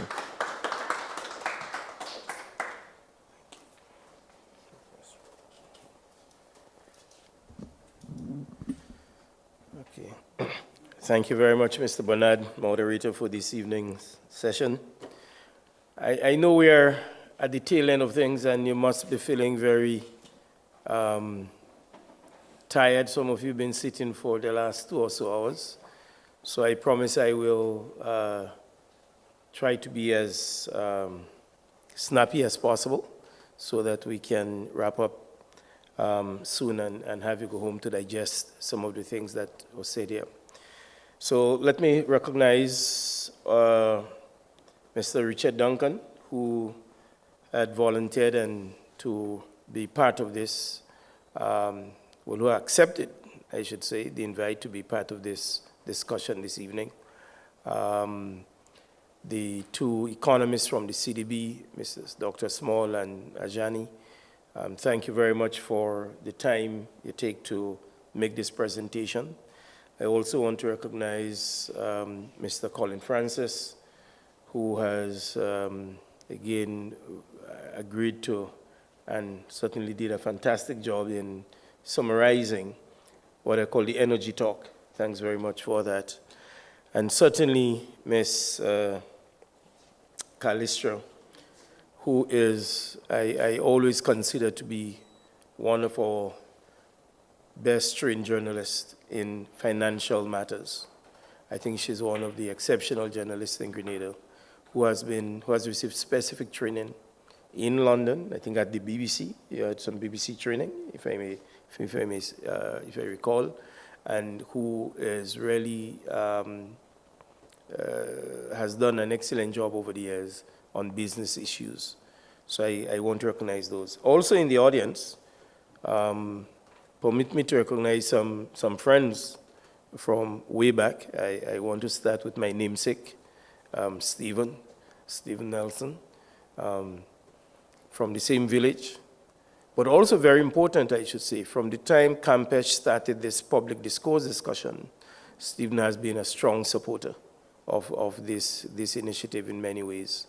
I also see Mr. Garfield Francis, who again, we went way back in school, along with Stephen, Richard Macphail, another schoolmate who have been here, and we have certainly people like Nelon and Dux and Miss Bain, who is here with us, and Mr. Charles, young economist. I am very delighted to, in fact, to see Mr. Charles here, who has been trained at the University of the West Indies right now, where he is doing work in economics. So I wanted to put that aside before I start. Oh, Johnson John Rose? Oh, he's in the audience. All right. Johnson, we must also recognize him, and for being here, he's one of the leading regional journalists over the years. You have listened and to him and read his writings. So With this said, let's get rolling. All right, we're ready to roll. So basically, if I may say so, that this presentation basically we seek to highlight 5 oil's conflict or wars, as I call them. The reason why we are going to dovetail into them a bit tonight is because we need to establish, as has been established before or has been known, but to emphasize and re-emphasize and use this opportunity of this public discourse to really inform our nation and our listening audience that what happens outside there carries significant impact on the lives of our people. There is a trickle-down effect. There is a thoroughfare that takes place when things happen up there. Therefore, what I want to do is to really capture over the years what has happened with these 5 wars and how they have impacted on the Grenadian economy. Now, may I warn you, it's not going to be very detailed. It's a much more detailed version will be put forward at some point, but it's really to take a schematic view. We want to establish the interplay of global events and the impacts on our economy, and to really establish the vulnerability, how vulnerable we are as an oil importing and dependent economy. That was well established by the economists from the CDB. Let us establish 3 critical things, and again, Colin's presentation touched on them. The extent to which the demand and supply for a product establish prices, right? Put it simple. When we have plenty tomatoes in Grenada, what happened to the price? The price drops like crazy. And when there is limited supply, $10 per pound, because demand is high, supply is low. Same thing with oil. And most importantly, the byproducts of oil. And that's one thing I want to trace, because it's not just about oil as crude or diesel or fuel, but the byproducts from which, which comes from oil. From the Vaseline to the Vicks to the plastic bags to motor vehicles, parts, everything, literally, clothing, right? And Colin said condoms, so I shall repeat it.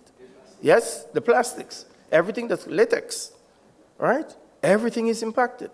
So as a people, we must understand the consequences of these things. And that again fits into the media week's theme of consequences that follows. And we as a people, we must understand that so we are in a better place to make decisions. So we say 1, demand and supply. We also say there is something called derived demand.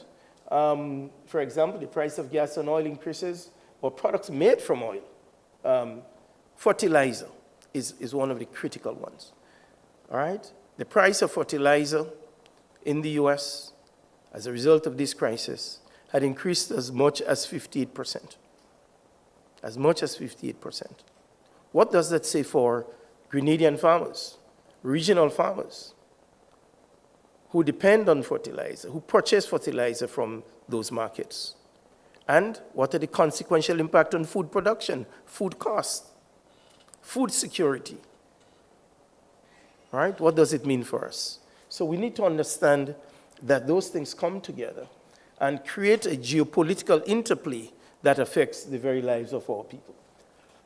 The 5 wars I want to go on quickly is to look at the 1973 to 74 oil crisis. We're going to look at the Iranian Revolution of 1979, the first Gulf War, the second Gulf War, and this one in a very schematic way. What drives these oil conflicts and wars? What drives it? What are the drivers? And as small dependent economies, we need to keep our eyes open. We need to keep the steer. We need to keep the gaze on those issues because they're affecting us. They'll continue to affect us. But they carry deeper policy implications for us as a people. What are the implications? Are we going to continue to sit by full arms and not become very proactive in addressing some of these crises, some of the vulnerabilities that Grenada suffers, and small islands like us, when we become, or not become, because we are so dependent. But it's also true that the current government has embarked on a number of initiatives, alternative energy initiatives, that hopefully in the medium and long term is going to help to cushion us and make us a much more resilient people. What are some national security issues? One, not necessarily for us, but if you look at the first war and the second conflict in the Middle East and the current crisis, it is about countries trying to secure their borders. Countries are saying, I'm acting in my national interest. Even sometimes they are thousands of miles away from countries that have some issues out there. People are saying, I'm acting in my national interest, and therefore I need to act. Economic power. Oil has carried economic power for years. There are currencies like the US dollar that has been grounded in oil. So it's called the petro dollar, for example. Resource scarcity, right? Geopolitical strategic positioning and internal power plays, just as what happened in the case of Iran when you had the revolution in '79 and there was a reshuffling of the deck and so forth. It has implications. Yep. So we're going to go through some of those we say the first oil crisis. That was triggered by what they call the Yom Kippur War in October 1973. That's when Egypt and Syria launched a coordinated surprise attack to reclaim territories that was lost to Israel in the 1967 Six-Day War. National security issue. That was a case in point where that happened. What was the consequence of that? They were repelled by Israel, but in solidarity, Egypt and Syria, the Organization of Arab Oil-Producing Countries, declared an oil embargo on the United States and other Western countries. What was the real impact? Over 500 million barrels of oil per day was removed from the market. Back to the core issue of demand and supply. It means that supply is now being restricted, demand remain high. What happened to prices? Prices will go up. Okay? So it was estimated at that time that there was an overall reduction when the dust settled of about 450 barrels per day, million barrels per day were removed. The 1973 and 74 experienced a very unique feature, right, where the price of oil quadrupled by over 300%. And it is the first time the economists termed the phrase stagflation, right?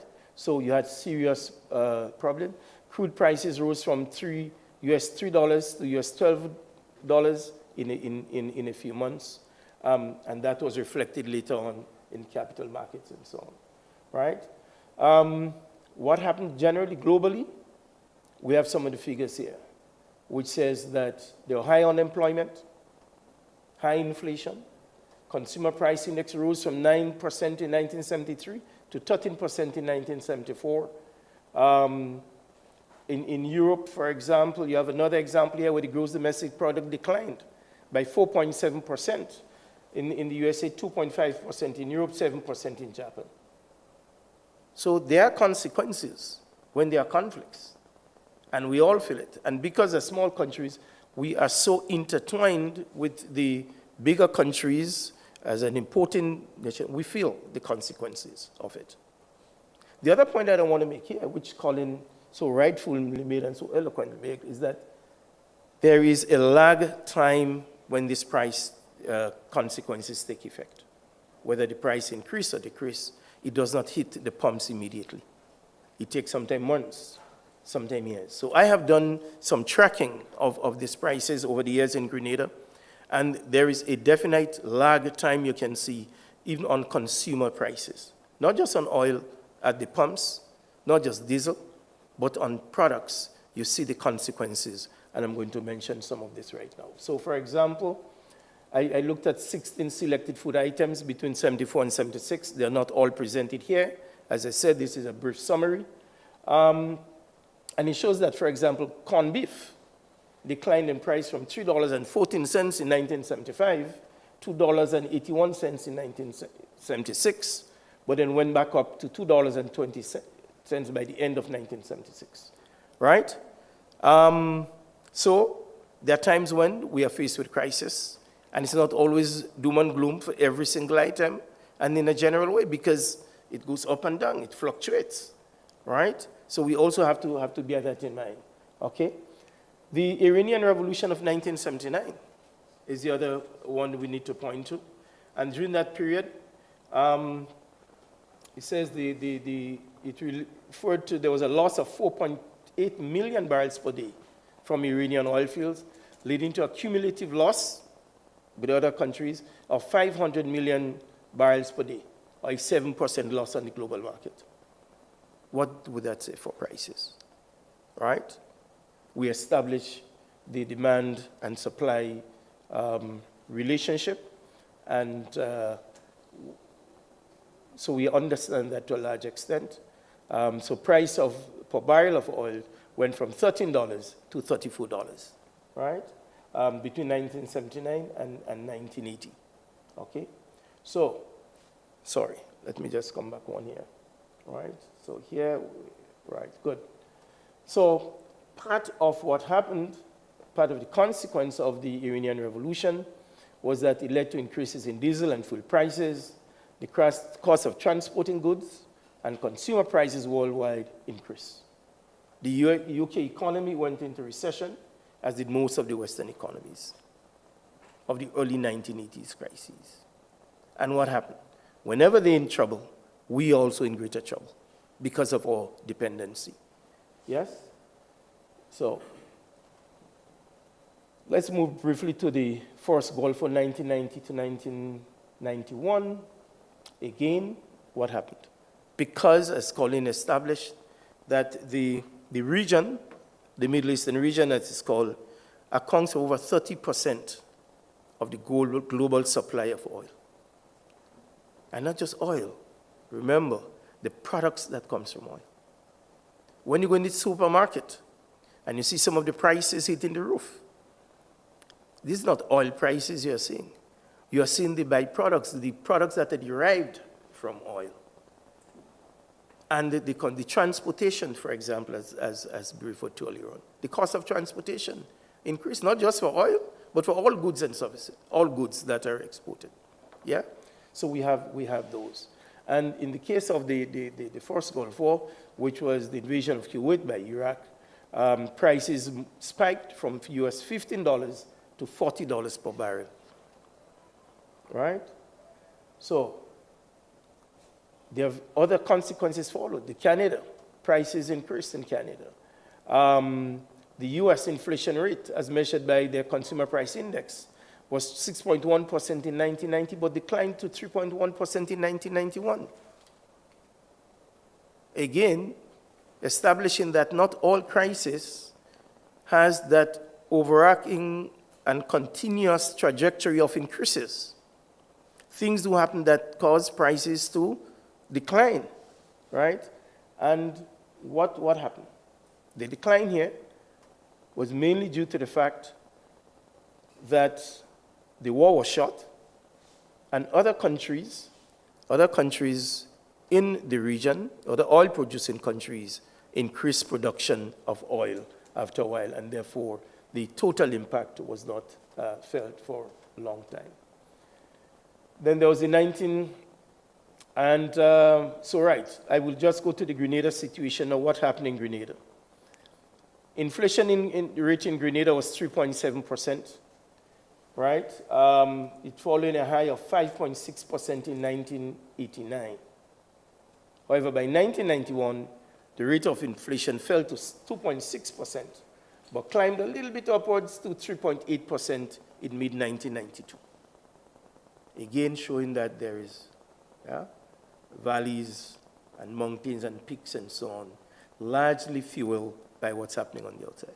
And it is important for us to establish or re-establish and re-emphasize what has been said for the evening, is that because we are dependent, so dependent on imports, food, construction material, health products, and so forth, that we suffer the consequences of events happening out there.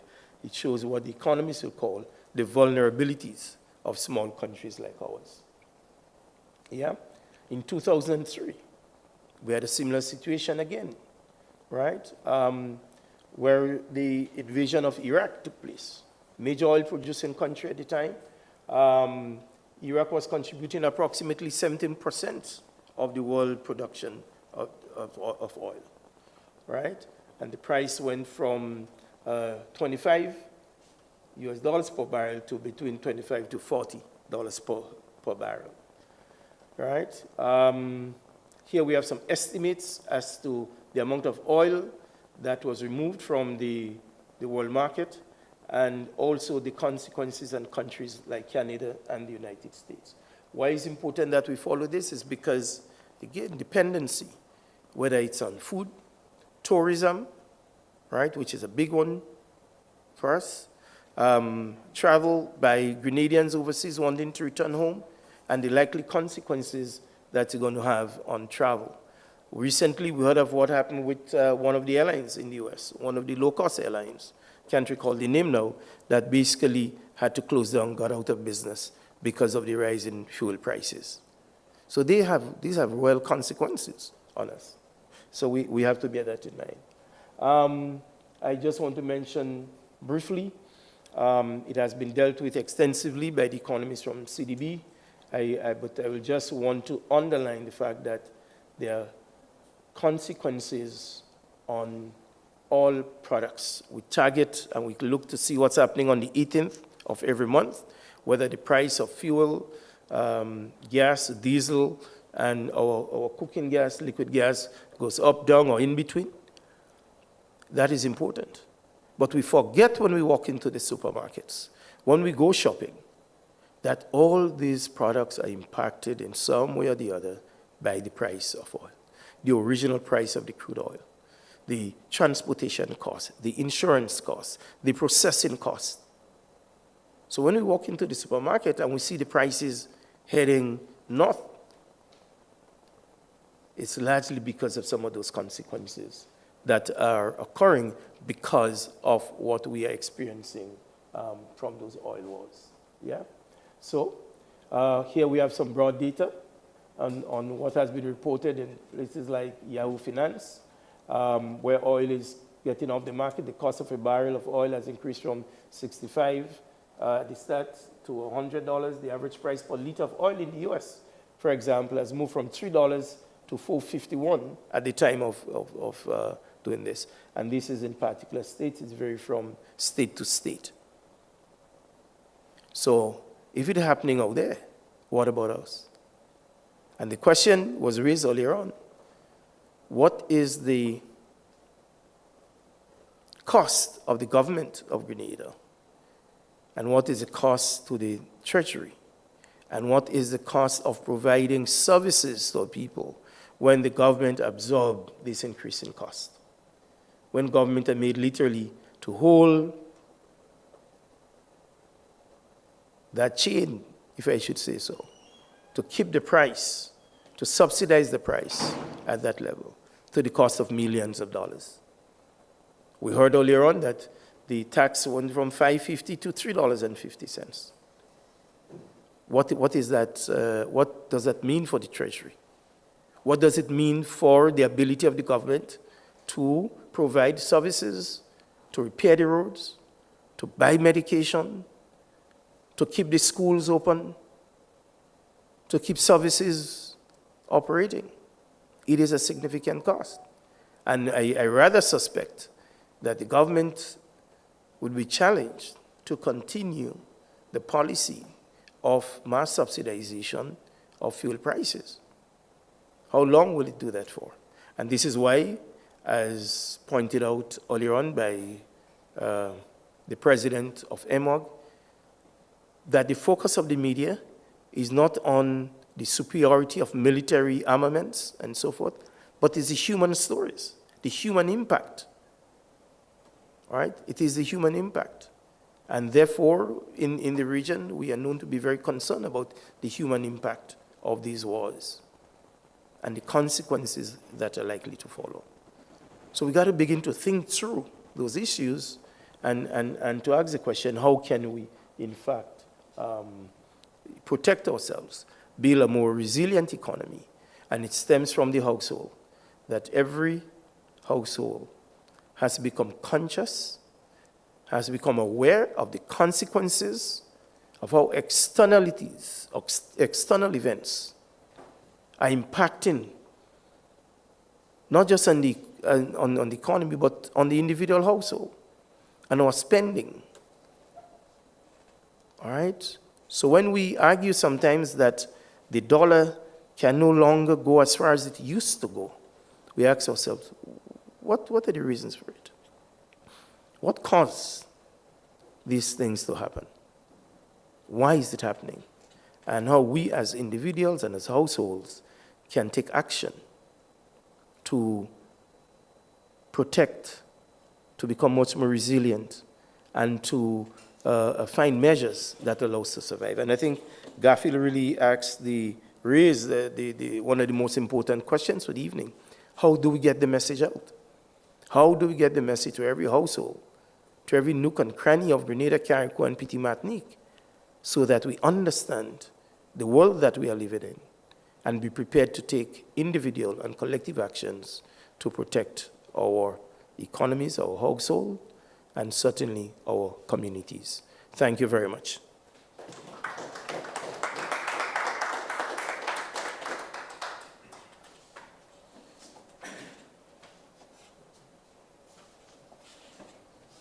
Thank you once again, Dr. Fletcher, for bringing everything together in a nice cap for us.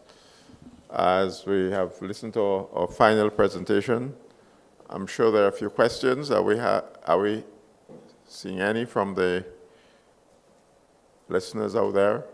Any from within? Yes, one question. Macfield.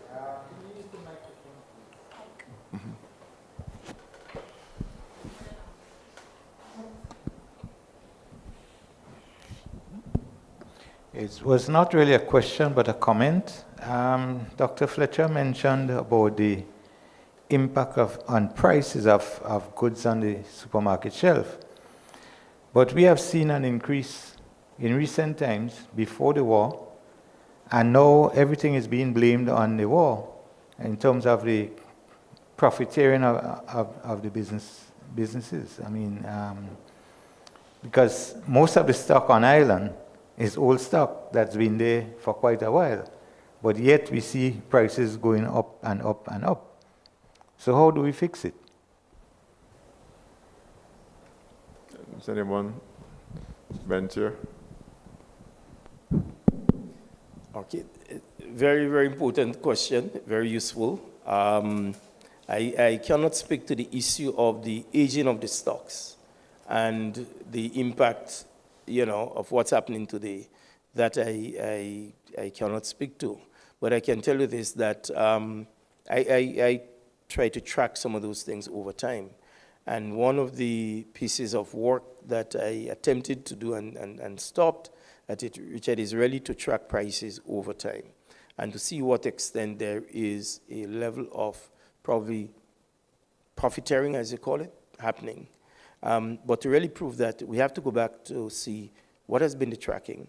And you start from the CIF prices. What is the CIF prices coming into Grenada? Has it been going up, down, remaining stable? And therefore, are there any local charges, right, that have been placed on goods that will contribute to its increase? So you have to clear that deck first. Once you clear that deck, and it seems as though that the prices were probably sloping downwards a bit or remaining stable, but we are seeing significant increases in prices, then we need to dig deeper into finding really what are the reasons for that? What are the consequences, because it's having consequences on our pockets. So it is something that is worthy to look at. And if I may say so, you recall at one time, and I think they probably still have, the price control officers, right? Price control officers who went around. I mean, when I started my career, way back then when I just finished school, A-level college, I worked at the Ministry of Trade for a short while. And I remember the Ministry of Trade was filled with price control officers. fellas on motorbikes and so on, and cars going around the country, monitoring prices, checking on scales and weights and so forth. So those things, but it is a big policy question you have asked, and PTI may not have the full answer for it, but it's something worth looking into. Yeah, thank you. I think the Ministry of Finance does have a Consumer Affairs Department, they call it now. I think they handle things like these, but legal affairs it is now. But I think that these are matters that will be of interest, of course, to the media as well, in terms of, what is being done to ensure that there is not profiteering. Some people are very smart. They can anticipate changes in the marketplace, and you almost can say that they're trading in futures. Yeah, they actually feel that things will go up, and they bring theirs up in anticipation of what's going to happen down the road. So I think these are matters that, in the interest of the public and the consumers, that the government should really get a handle on. Because at the end of the day, the government still gets blamed for the prices, and they're asked to address inflation, whereas a lot of the inflation is imported. Some of them are also created. Another matter in terms of the impact of, on the consumers is, and the matter of, we spoke about food security, is a matter of the prices of locally grown agricultural products, which are sometimes so high compared to what is imported. We know that it's good to take what is local and hopefully what is safer. It's not always the case. But we know the small-scale farming that is done is contributing to a lot towards the high price of the goods on the shelves or in the marketplaces. Because sometimes, folks just do not grow enough to grow it economically. And they still want to be able to survive from the sale of it. So the small scale, and probably government has to look into, encouraging more large-scale farming, getting folks to focus mainly on one or two items instead of growing a little bit of everything and trying to make a profit on everything. So this is some of the things that have to be looked at in terms of the impact on the economy and on cost of living. There's a hand up here.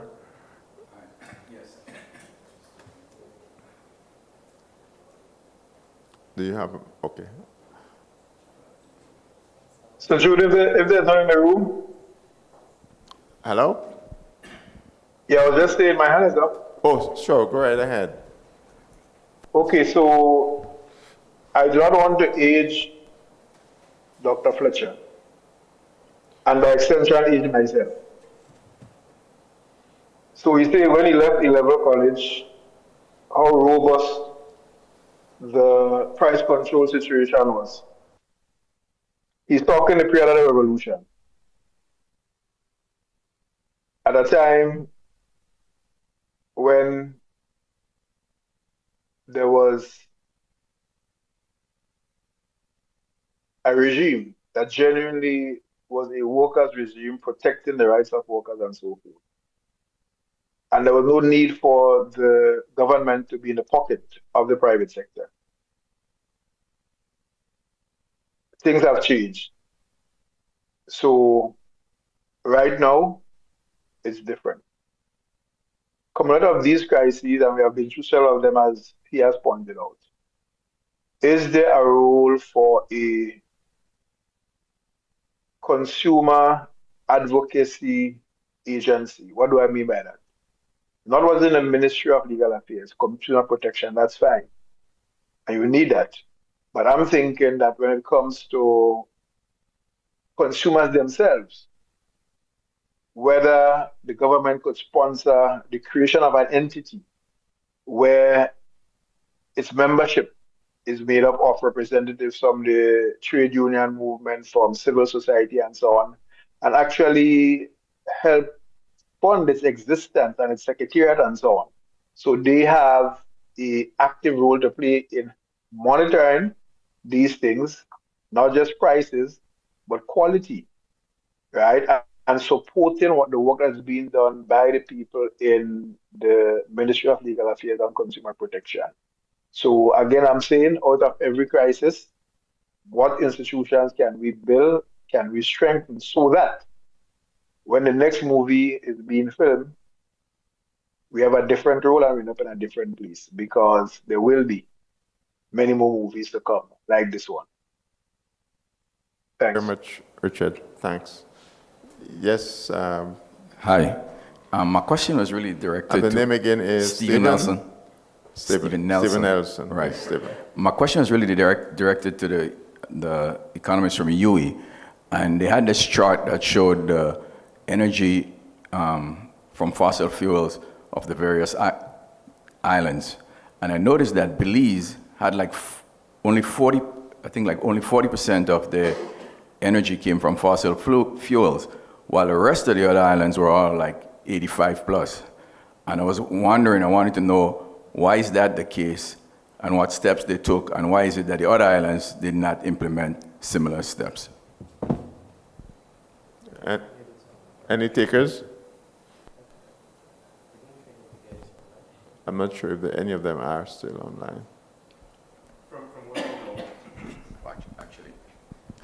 From what I know with Belize is there's been a heavy thrust on renewables because the environment lends itself to that. So the utility there, for instance, a lot of what you see presented, the main driver of or the main importer tool of fossil fuels is usually the power utility, right?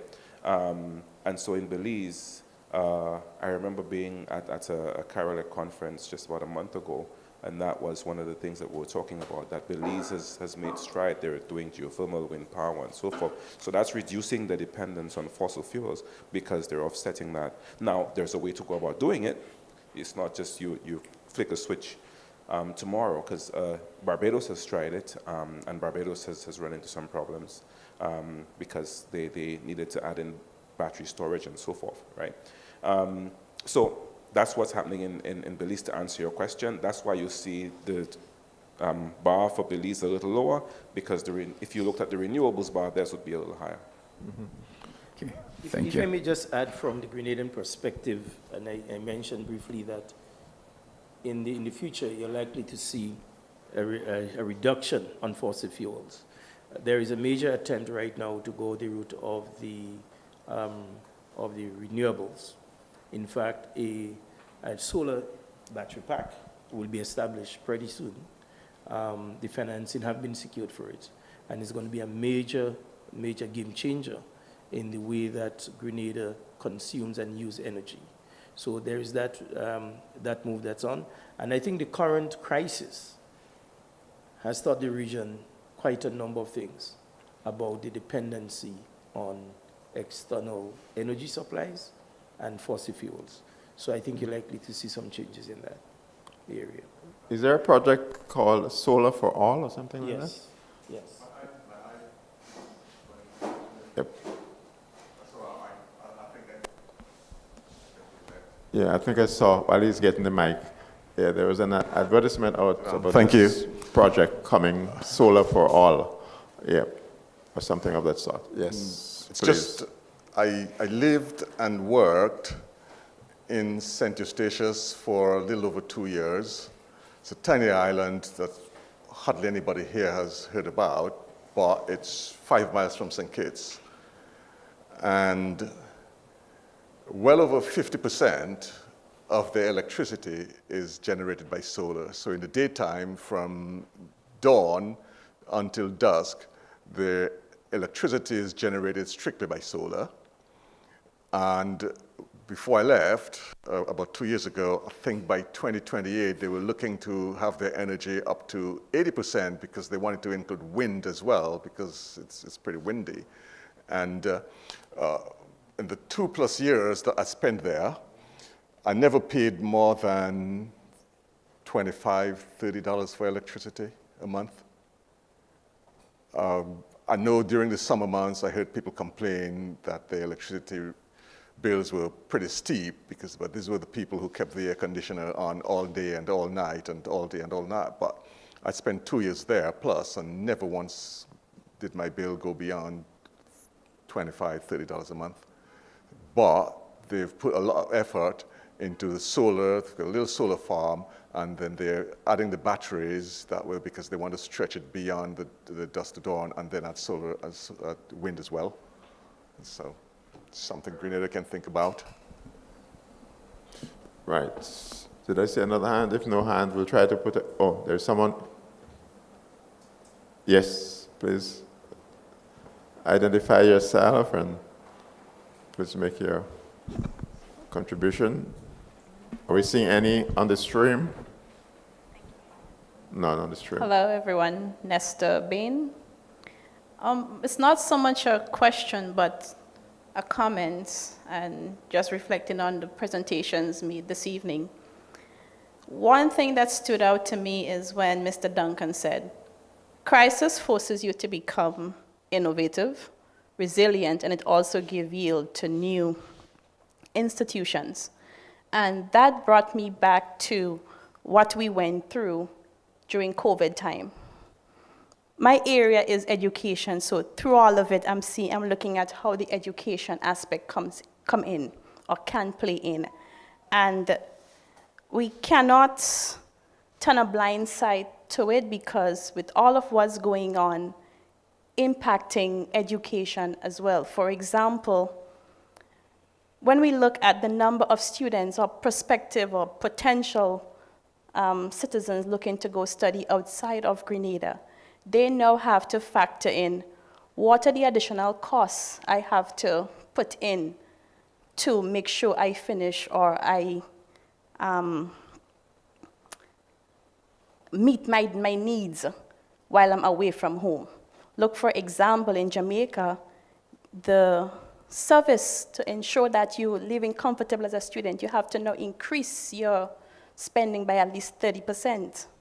Now, that's another spending that wasn't foreseen. So imagine you're outside there already, and you have another year or 2 years to go. You now have to find that 30, let's say 40% just for safety to ensure that you are comfortable over there.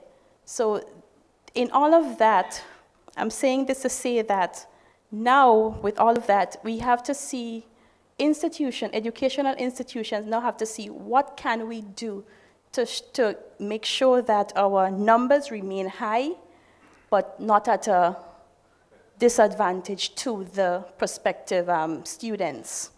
And I've seen just as recent as about a week or 2 weeks ago, UWI is reporting a reduction in numbers.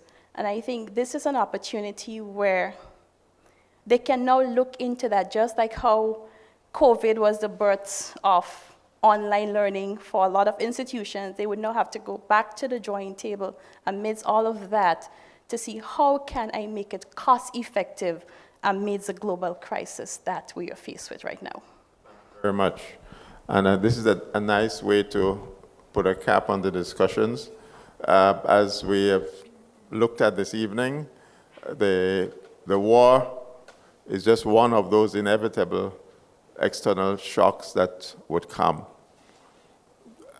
The important thing that we should learn from it is the need to be resilient and to prepare ourselves for whatever form that shock might take.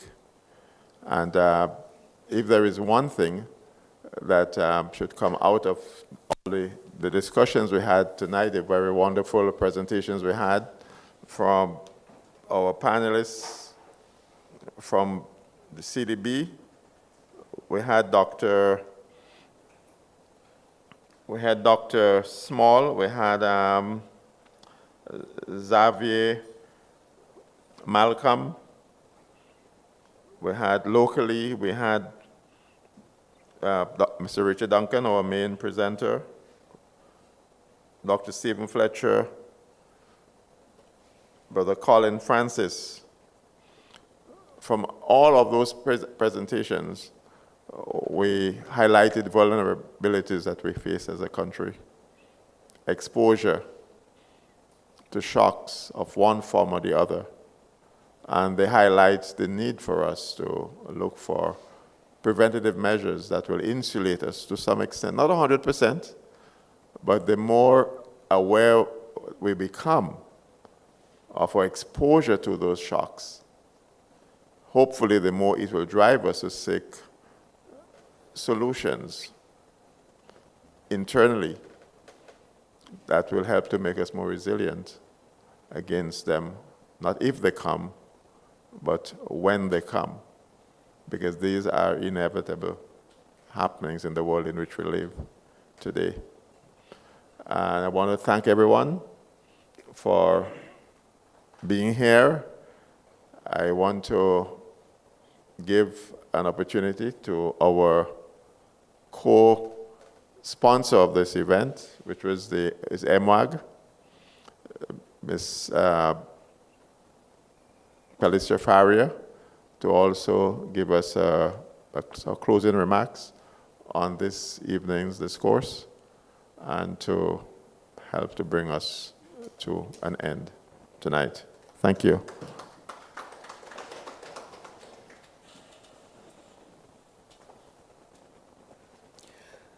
Thank you, Jude.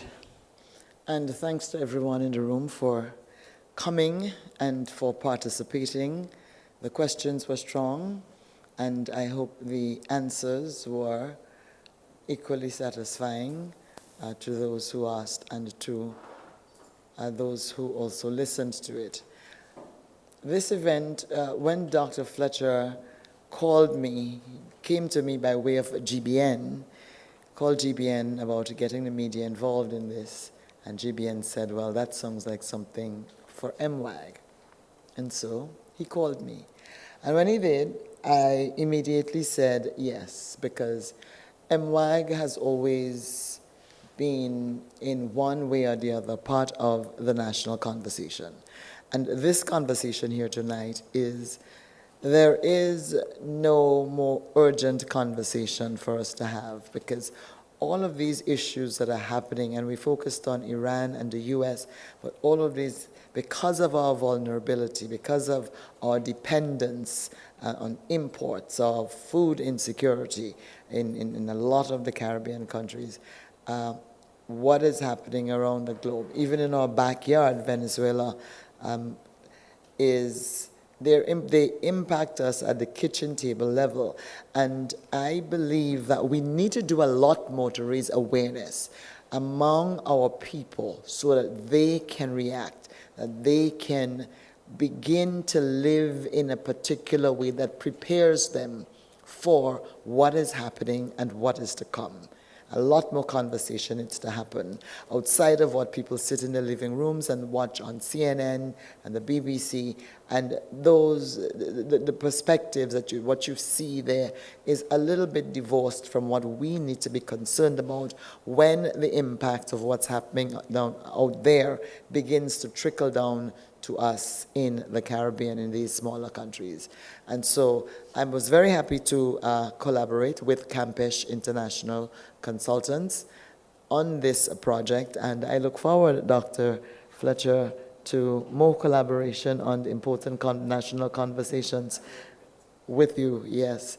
And I want to thank our speakers from the Caribbean Development Bank, Dr. Small and Mr. Malcolm, or Dr. Malcolm, Mr. Colin Francis, Jude Bernard from Insights.